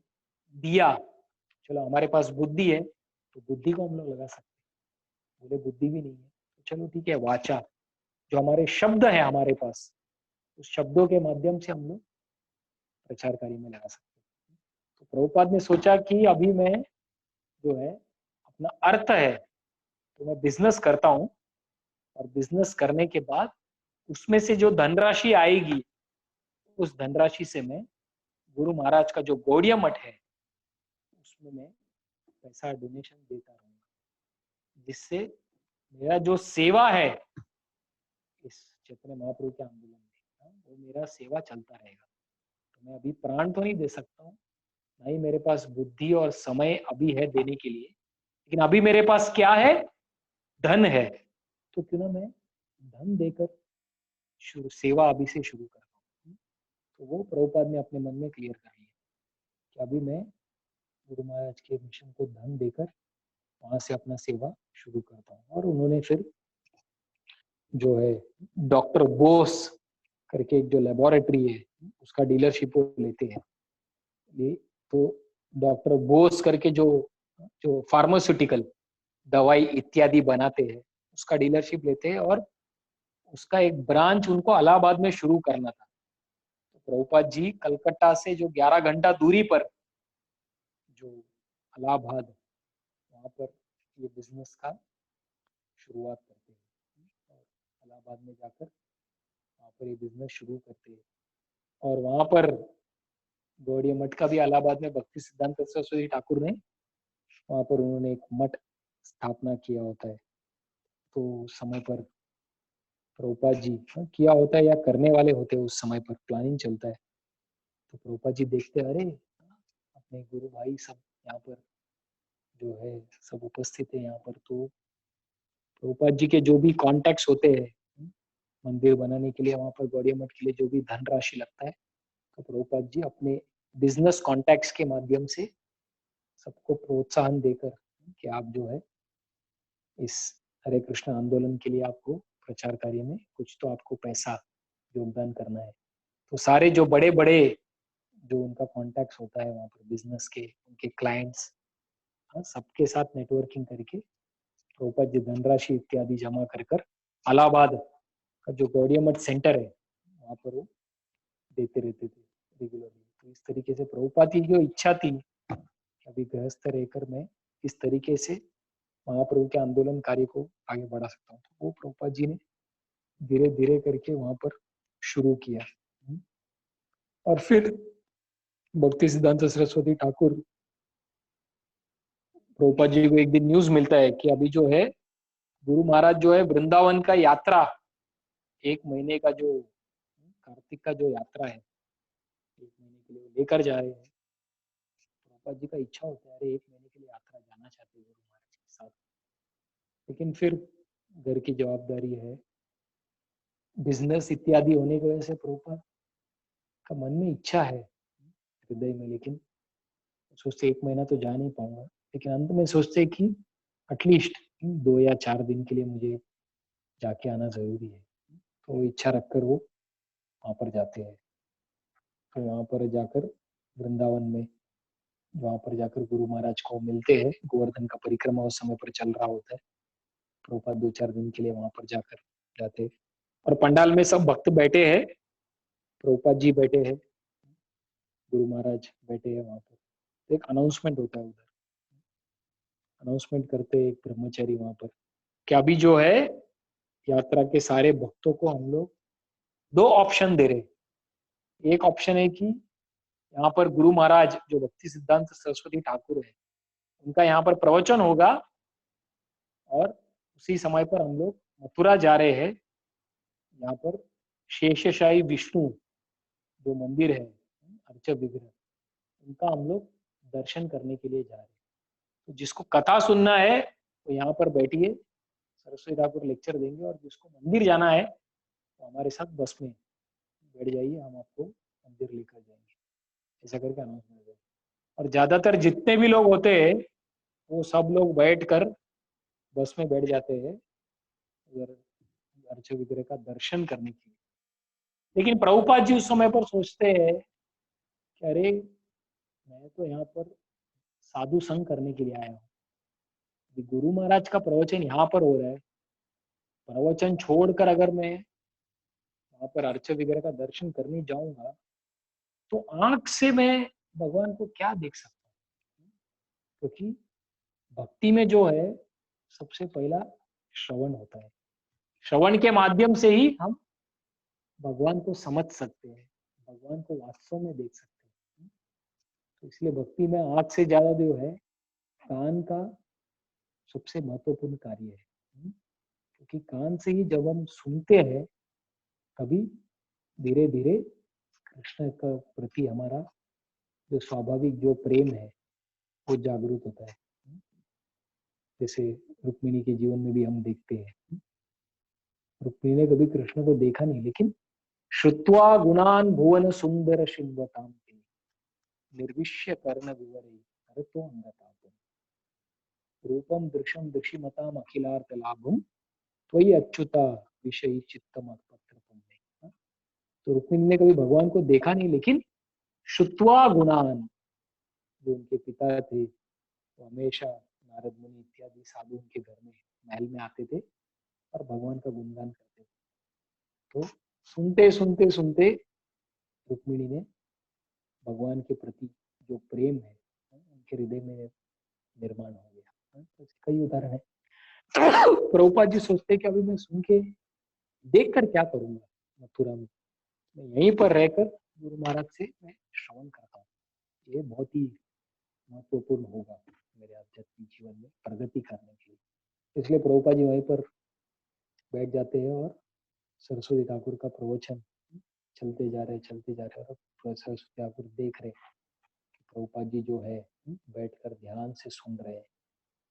और कुछ सालों के बाद, 2-3 साल हो गया था, ये 1931 या 32 में, 1930 के आसपास ये होता है। और 3 साल के बाद प्रभुपाद का नाम जब दीक्षा के लिए आता है तो समय पर जो रिकमेंडेशन और इत्यादि, तो समय पर सरस्वती ठाकुर जब देखते हैं प्रभुपाद जी का नाम, और तो प्रभुपाद जी सरस्वती ठाकुर एक ही चीज देखकर प्रभुपाद जी को दीक्षा देने के लिए तैयार हो जाते हैं। 1922 में पहली बार मिले, अभी 11 साल के बाद वो बोल रहे कि इसको मैं दीक्षा दे सकता हूँ। क्यों? He likes to hear. इसमें एक गुण मैंने देखा जो एक भक्ति के जीवन में बहुत ही अनुकूल एक महत्वपूर्ण गुण है, वो है श्रवण करने का इच्छा। He likes to hear, he doesn't go away, ये कहीं पर जाता नहीं, श्रवण करना इसको अच्छा लगता है, मैंने नोट किया इसको। तो प्रभुपाद बोल रहे हैं कि 3 साल पहले राधा कुंड के वहां पर बैठकर मैंने सुना था, लेकिन 3 साल के बाद भी यहाँ इतने हजारों शिष्य सरस्वती ठाकुर के, इतना बिजी है, लेकिन वो मुझे याद रख के ये जो मैंने किया कार्य कि मुझे सुनने को पसंद है, वो उन्होंने नोट किया। तो ये मेरा योग्यता था गुरुदेव से दीक्षा प्राप्त करने के लिए। तो ये प्रभुपाद जी हमेशा बताते थे कि कैसे अगर वास्तव में कोई शिष्य कहता है तो उसका एक योग्यता जो होना चाहिए वो है कि अपने गुरुजनों से सुनने का जो इच्छा है, क्योंकि भक्ति श्रवणम से ही शुरू होता है। जब तक श्रवणम नहीं होगा तो भी आगे कीर्तन हम अच्छे से नहीं कर सकते। अगर सुनना हमारा ढीला हो गया तो फिर जप और इत्यादि सब कुछ डाउन डाउन डाउन होते जाता है। तो इसलिए श्रवण का तो भागवत में भर भर के हमारे शास्त्र में उसका नवदा भक्ति का सबसे पहला अंग और परीक्षित महाराज को उसका मेन आचार्य करके घोषणा किया जाता है कि परीक्षित महाराज 7 दिन 7 रात तक बिना किसी खाए पिए बैठ कर केवल श्रवण कर रहे थे, और श्रवण करते करते उन्होंने अपने जीवन का लक्ष्य को प्राप्त कर लिया। तो भक्ति में एक अंग श्रवण भी या कीर्तन, एक अंग भक्ति या अनेक अंग भक्ति, एक अंग को भी अगर कोई अच्छे से करता है तो उससे भी वो जो है भगवत धाम को प्राप्त कर सकता है। इसीलिए प्रभुपाद जी ने अपने गुरु से सुनकर उनके गुरु का हृदय को जीत लिया, और 3 साल के बाद उनको गुरु महाराज ने विशेष कृपा प्रदान किया दीक्षा के रूप में। और फिर प्रभुपाद अलग अलग समय पर अपने गुरु महाराज को मिले थे। तो एक बार प्रभुपाद बताते हैं कि एक बार वो गुरु महाराज के संग में कहीं पर थे, तो वहां पर जो एक बिच्छू या सांप कोई तो एक प्राणी वहां पर आ गया था, और गुरु महाराज ने उसको देखकर तुरंत आदेश दिया कि इसको मारो करके, ऐसा आदेश दिया। तो प्रभुपाद ने वो देखा, दृश्य को देखा या सुना, प्रभुपाद के मन में विचार आया, अरे साधु का जो हृदय होता है वो दया से भरा हुआ रहता है, करुणा से भरा हुआ रहता है। तो हर जीव के प्रति साधु तो हमेशा दया दिखाते रहता है, लेकिन अभी मैं देख रहा हूँ कि यही जो साधु है ये जीव को मारने के लिए अनुमति दे रहे, तो ये ऐसे कैसे हो सकता है करके प्रभुपाद के मन में थोड़ा सा डाउट उनके मन में आया, लेकिन उन्होंने पूछा नहीं। वो मन में हमेशा से था उनका। लेकिन प्रभुपाद जी अपना जो उनका भागवत का जो पढ़ाई था वो डेली अपना करते थे, और बताते हैं कि जब भी हमारे मन में कुछ भी ऐसा कुछ डाउट रहता है भक्ति के संबंधित कार्यों को लेकर या कुछ, तो बताते हैं कि शास्त्र के माध्यम से प्रभुपाद का किताब जब हम पढ़ते हैं तो उसके माध्यम से भी कई बार हमको उत्तर मिल जाता है। कई भक्तों का ऐसे अनुभव है कि मन में कुछ डाउट रहता है और प्रभुपाद की किताब पढ़ते हैं और वहीं पर अरे ये डाउट का ये उत्तर मिल जाता है। तो श्रीमद् भागवतम से ही बहुत सारा प्रश्नों का, जो हमारे जीवन में कुछ प्रश्न है, हम चाहे किसी को पूछे नहीं पूछे, लेकिन परमात्मा जानते हैं और परमात्मा बराबर से अरेंज करते हैं कि वो पढ़कर आपको समझ जाएगा, ये उसका उत्तर है। प्रभुपाद जी जब भागवतम पढ़ रहे थे तो उस समय पर जो प्रहलाद महाराज का वहां पर सेक्शन आता है प्रार्थनाओं का, तो वहां पर एक श्लोक आता है कि मोदेत साधुरापि वृक्षिक सर्प हत्या, ऐसा करके आता है। तो इसका अनुवाद ऐसा है कि जो है मोदेत अर्थात आनंद, साधुरपि आनंद लेते। क्या? वृश्चिक सर्प हत्या।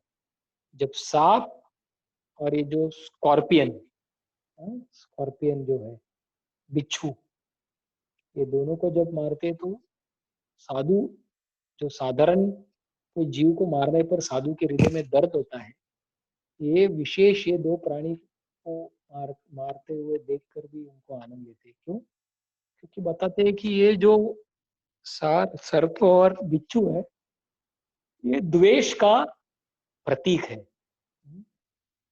एम्बॉडीमेंट ऑफ हिंदी, ये दो प्राणी है। तो इसके लिए, और ये द्वेष जो है, जैसे बार बार बताया है कि भक्ति में आगे बढ़ना है, तो सबसे बड़ा जो एक अनर्थ जो एक साधक के जीवन को हमेशा ब्रेक लगाता है, वो है द्वेष की भावना। द्वेष अर्थात जब हम कोई दूसरे व्यक्ति को देखते हैं, तो कुछ चीज देखकर हमको उसमें आनंद नहीं आता है, या हमको लगता है कि अरे इसके पास ऐसा क्यों है, मेरे पास नहीं है। तो ये पूरा भौतिक जगत और ये जो पूरा कंपटीशन है भौतिक जगत में, ये पूरा द्वेष के भावना को लेकर ही चल रहा है।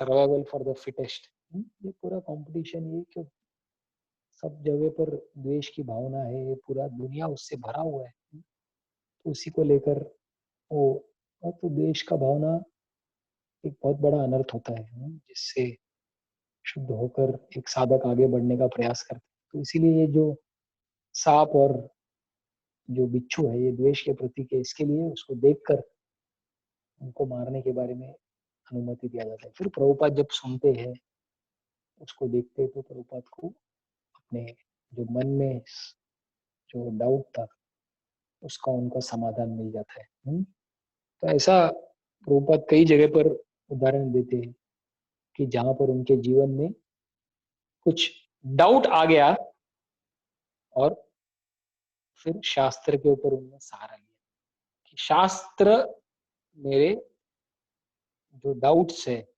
संशय है, संशय का निवारण कर सकता है। तो फिर ऐसा एक और उदाहरण प्रभुपाद बताते हैं। प्रभुपाद बताते हैं कि किस तरीके से वो भगवान चैतन्य महाप्रभु के आंदोलन का प्रचार करने का प्रयास करें, और उनका इच्छा होता है कि वो बिजनेस से धन कमाए और धन के माध्यम से वो गौड़िया मठ इंस्टीट्यूशन को सपोर्ट करे, जिससे प्रचार कार्य आगे और बढ़ता जाएगा। लेकिन उनके प्लान के हिसाब से जीवन में हो नहीं रहा है। जैसा बोलते हैं ना, मैन प्रपोजेस गॉड डिस्पोजेस। हम कुछ प्लान करते हैं और वास्तव में कुछ और ही होता है। हमेशा हमारा प्लानिंग के हिसाब से जीवन नहीं चलता। तो इसलिए बोलते हैं कि if you want to make God laugh, tell him your plans. बोलते हैं कि आपको अगर भगवान को हंसाना है, तो आप अपना प्लान जो है उनको बताइए। तो इसका मतलब ये नहीं है कि हमें प्लान नहीं करना चाहिए, प्लान करना चाहिए, लेकिन उसके साथ साथ एक कंडीशंस अप्लाई भी डालना चाहिए। If Krishna desires, this can be fulfilled. यदि कृष्ण की इच्छा है, तो ये कार्य मेरा पूरा हो जाएगा। अगर कृष्ण की इच्छा नहीं है, तो ये कार्य मेरा पूरा नहीं होगा। सरस्वती ठाकुर भी हमेशा उनका ये होता है। सरस्वती ठाकुर को कोई आकर पूछता था कि गुरु महाराज, हाँ अगले हफ्ते आपने ये समय पर मेरे घर पे आने का प्रॉमिस किया है, आप आएंगे ना? तो बोलते थे यदि कृष्ण की इच्छा है तो मैं आऊंगा। नोट करके रखा है, noted, but if Krishna desires, तो मैं आऊंगा इधर। तो ऐसे हर एक चीज के बाद सरस्वती ठाकुर हमेशा एक वर्ड ऐड करते थे, अगर कृष्ण की इच्छा है तो ये हो सकता है। तो ये हमेशा याद रखना चाहिए कि प्लान बनाते समय पर हमेशा जो भगवान का जो प्लान है, उसके लिए भी हमेशा हमको ओपन रहना है। हम ये प्लान बनाएंगे, लेकिन अगर उनका कुछ और प्लान है, तो हमारा प्लान यशस्वी नहीं हो सकता है। क्योंकि कि कभी क्या होगा किसी को पता नहीं है, केवल उनको ही पता है। किसने सोचा था ये पूरा 6 महीना लॉकडाउन रहेगा? किसी ने प्लान किया था? नहीं। लेकिन उनका प्लान जो है वो सबको उसके हिसाब से चलना पड़ता है। जैसा भीष्म देव भी बोलते हैं पांडवों को, हाँ?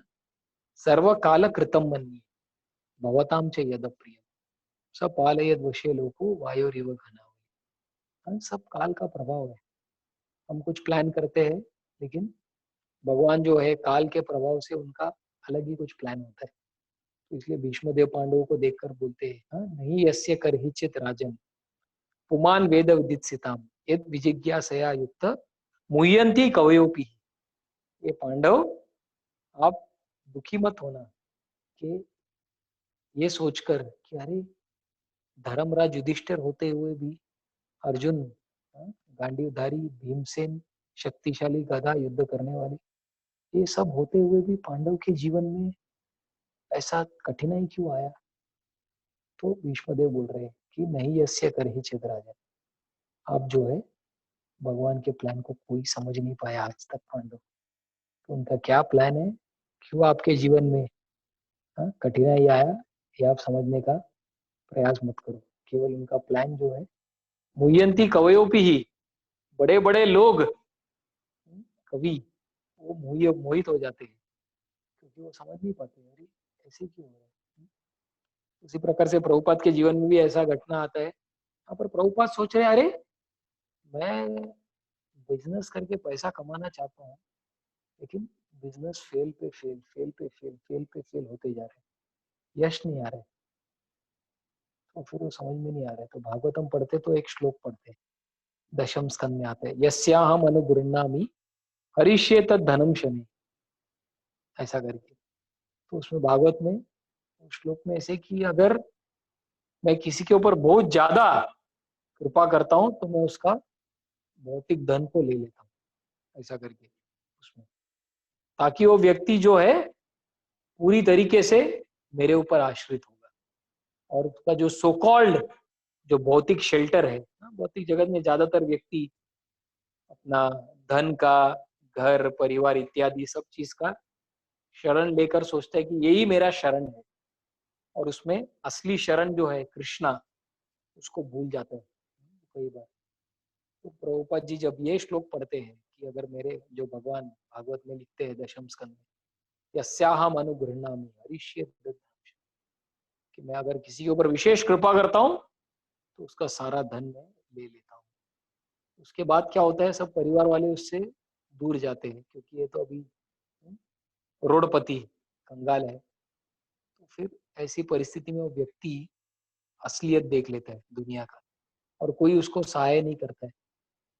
तो फिर उस समय पर वो सच्चे हृदय से वो भगवान को पुकारता है कि कृष्णा, आप जो है मुझे मदद कीजिए, आप मुझे शरण दीजिए, अभी मुझे समझ में नहीं आ रहा है।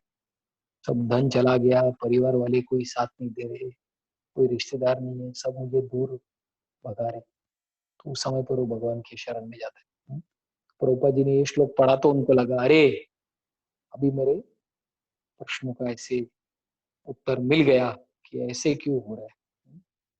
तो प्रभुपाद ने कहा कि कृष्ण ने मेरे जीवन में 2 बार मुझे परीक्षा किया। एक बार कृष्ण ने मेरे से सब कुछ छीन लिया, और सेकेंड टाइम कृष्ण ने मुझे इतना दिया कि मैं सोच भी नहीं सका कि बाप रे इतना सारा यश और धन संपत्ति आ रहा है। लेकिन प्रभुपाद जी जो हमेशा भागवत के दृष्टिकोण से अपने जीवन के हर एक परिस्थिति को देखते थे, शास्त्र चक्षु प्रभुपाद हमेशा सिखाते थे कि एक भक्त को अपना जीवन जो है और जीवन का हर एक जो इंसिडेंस है जो हो रहा है, शास्त्र चक्षु, शास्त्र के दृष्टिकोण से देखना। चक्षु अर्थात आंख, शास्त्र का के माध्यम से हर एक चीज को देखना, नहीं तो हम शॉक हो जाएंगे, ऐसा क्यों हो रहा है, ऐसा क्यों हो रहा है। नहीं, तो जो भी हमारे जीवन में अलग अलग जो परिस्थिति के माध्यम से एक साधक जाएगा, सही तरीके से उसको इन प्रिंसिपल भगवान ने उसको श्रीमद् भागवत में डालकर रखा है। हर एक इवेंट के माध्यम से, हर एक भक्त के माध्यम से, कि भौतिक जगत में कौन सी परिस्थिति के माध्यम से कोई जाता है तो उसमें उस भक्त की चेतना कैसी होनी चाहिए। जब तो प्रभुपाद ने अपने जीवन से सिखाया कि जब सब कुछ उनसे भगवान ने छीन लिया, तभी भी प्रभुपाद जो थे, he was always grateful। Prabhupada कृतज्ञ थे। प्रभुपाद ने ये नहीं बोला, अरे क्या चल रहा है, ये नाइंसाफी हो रही है, मैं आपका प्रचार कर रहा हूँ और आप मुझसे सब भौतिक चीज ले रहे हो। ज्यादातर जो है व्यक्ति ब्लेम गेम में चला जाता है, मैंने आपके लिए ये किया, आपने मुझे लिए क्या किया, तो ब्लेम गेम। तो लेकिन प्रभुपाद जी का ऐसा नहीं, अच्छे समय पे या बुरे समय पर हमेशा उन्होंने भगवान के प्रति उनका जो श्रद्धा था, उन्होंने उसमें पॉजिटिव देखा। सब कुछ ले रहे, ये मुझे उनके नजदीक लेकर जाने के लिए। भगवान मुझसे कितना प्रेम करते, भगवान मुझसे कितना प्रेम करते। हर परिस्थिति में भगवान का हाथ प्रभुपाद ने देखना, जो हमने सुना पहले भी, गौर मोहन दे ने प्रभुपाद जी को ये सिखाया था कि भगवान अगर आपसे लेना चाहते हैं तो उनके 10 हाथ है, 2 हाथ से आप कितना रुक सकते हैं। जब भगवान आपको देना चाहते हैं, आपके पास 2 हाथ है, आप कितना पकड़ सकते हो। ये बचपन की शिक्षा प्रभुपाद जी के, जो उनके पिता ने, गौर मोहन दे ने उनको दिया था। और जीवन में एक परिस्थिति ऐसी भी आई प्रभुपाद की, जहाँ पर उनका डे लेबोरेटरी सब बंद हो गया और सब बिजनेस जो उधार लिया था वो सब कर्जे पे आ गया। और प्रभुपाद को समझ में नहीं आ रहा, अभी मैं क्या करूं, कैसे आगे बढ़ूं, कैसे आगे बढ़ूं। लेकिन हमेशा भगवान के ऊपर श्रद्धा को रखकर वो आगे चलते चलते चलते जा रहे थे। तो ऐसे देखेंगे तो आगे प्रभुपाद के जीवन के बारे में बताने के लिए बहुत सारा चीज है कि कैसे प्रभुपाद जी ये बिजनेस का होने के बाद फिर आगे झांसी में चलकर, झांसी में वो एक सेंटर स्थापना करने का प्रयास करते हैं और पूरा वहां पर एनर्जी डालते हैं।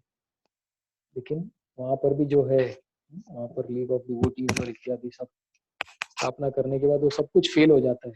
वहां पर कोई एक स्त्री होती है कि मुंशी करके, उसको वहां पर कुछ और करना होता है, तो वहां पर प्रभुपाद ने एक इच्छा से वहां पर सेंटर चालू किया, लेकिन वो भी उनके हाथों से चला जाता है। प्रभुपाद जी के जीवन के शुरुआत में अगर हम देखेंगे तो बहुत सारी चुनौतियां आई उनके जीवन में, अलग अलग चुनौती, जिसको लेकर एक साधारण कोई व्यक्ति है वो हतोत्साही हो सकता है कि छोड़ो, जाने दो, मुझे कुछ करना नहीं है। डिप्रेशन जैसा बोलते हैं। जीवन में एक बार कोई जगह पर डिफीट आ जाता है या कुछ हम करना चाहते हैं, वहां पर कुछ बाधा आती है तो हम बैकफुट पे आ जाते हैं, आगे हिम्मत नहीं होता है दूसरा स्टेप कुछ करने के लिए। लेकिन प्रभुपाद के जीवन में अगर हम पूरा देखेंगे तो एक विशेष चीज हम देख सकते हैं, यश जो 1965 में प्रभुपाद, 1966 से प्रभुपाद के जीवन में यश चालू हुआ, लेकिन उसके पहले 1922 से लेकर जब प्रभुपाद अपने गुरु को मिले 1965 तक, 43 इयर्स तक प्रभुपाद का केवल तैयारी चल रहा था। और प्रभुपाद जी ने बहुत सारा प्रयत्न के ऊपर प्रयत्न किया गुरु महाराज के मिशन को आगे बढ़ाने के लिए। लेकिन हर क्षण में कुछ ना कुछ अड़चन, कुछ ना कुछ ऑब्स्टेकल्स उनके जीवन में आया, लेकिन प्रभुपाद ने कभी भी बैकफुट पे नहीं आया। प्रभुपाद, ठीक है ये ऑब्स्टेकल आ रहा है, ठीक है अभी कुछ और करेंगे, अच्छा इधर बाधा आया, कुछ और करेंगे।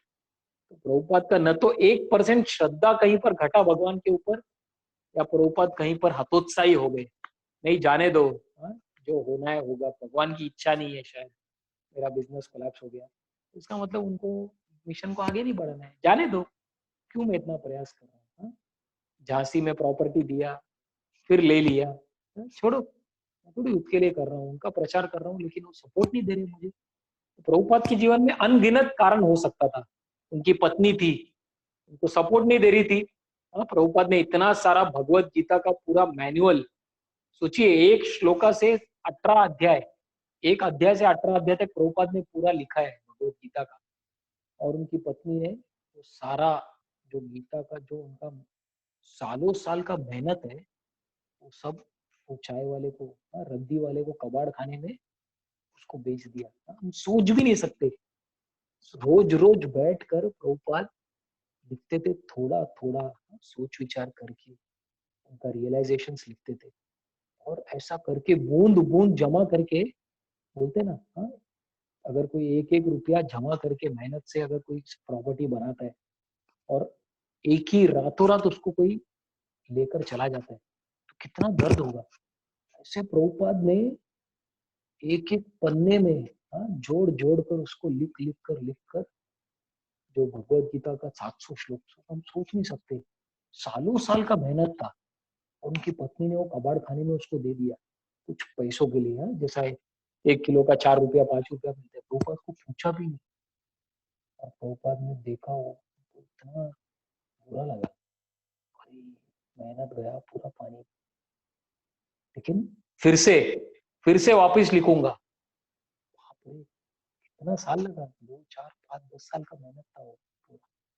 नहीं गया तो क्या हो गया, फिर लिखेंगे।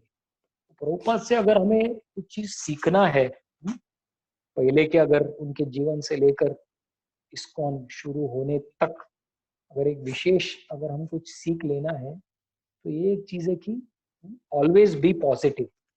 जीवन में हमेशा हमें पॉजिटिविटी के साथ आगे बढ़ना है। तो इसलिए प्रभुपाद शुद्ध कीर्ति प्रभु, हाँ, उसके ऊपर भी एक किताब शुद्ध कीर्ति प्रभु ने लिखा है, impossible is a word in the fools dictionary.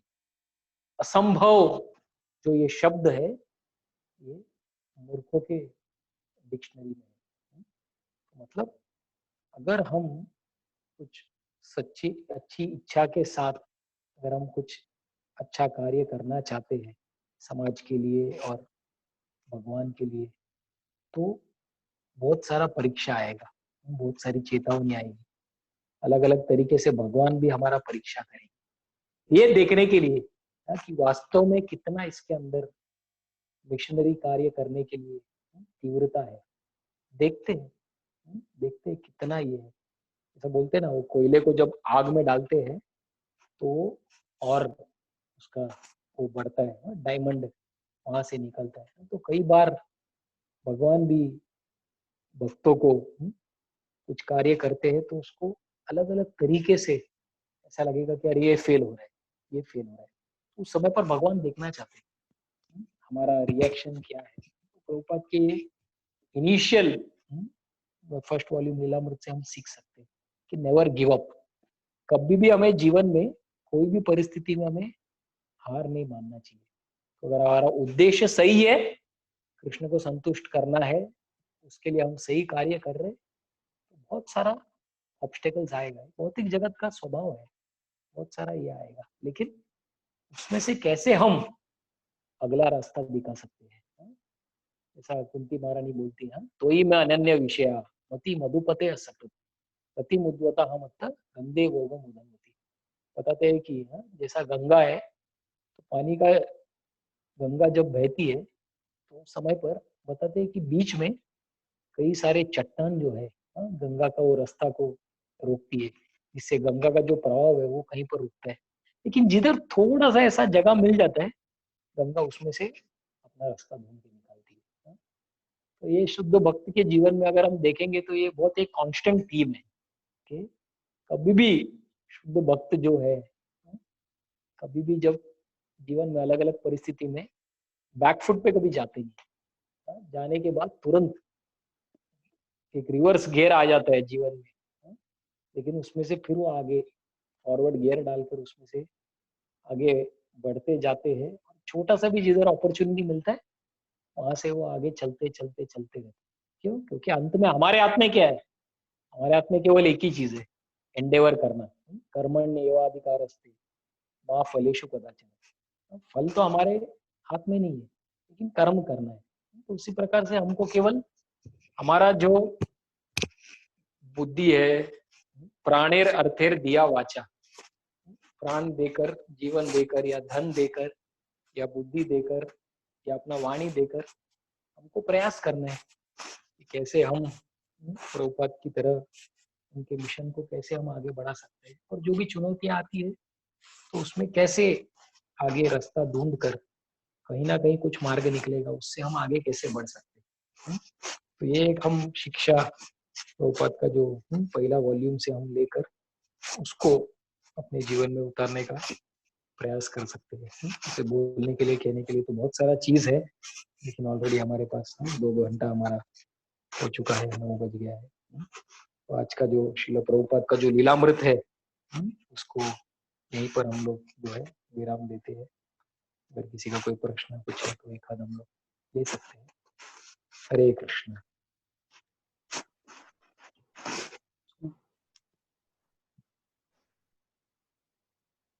किसी का कोई प्रश्न है तो प्रभु जी को पूछ सकते हैं।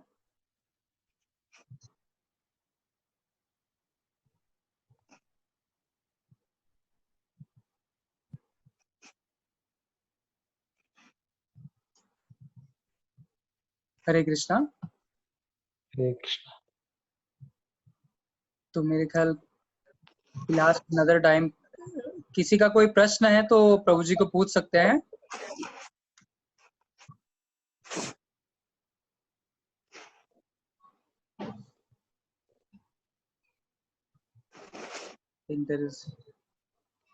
कोई प्रश्न नो नहीं। क्वेश्चन। तो हम प्रभु जी का धन्यवाद व्यक्त करना चाहेंगे कि आज ये बहुत ही सुंदर कथा प्रभु जी ने बताई। जैसे लीलामृत का दर्शन प्रभु जी के वाणी से हमें मिला, प्रभुपाद जी का दर्शन, तो हम हृदयपूर्ण भाव से प्रभु जी का धन्यवाद व्यक्त करना चाहेंगे। 3 बार जोर से हरि बोल बोल के। हरि बोल। हरि बोल। हरि बोल। तो Hare Krishna. Thank you so much प्रभु जी, and thank you. we hope to hear you again very soon. And yeah, since it's late, we will Yeah. probably say Hare Krishna to everyone and Pranat Brahma Prabhu ji. Hare Krishna. Thank you. Hare Krishna. This evening. Hare Krishna. Hare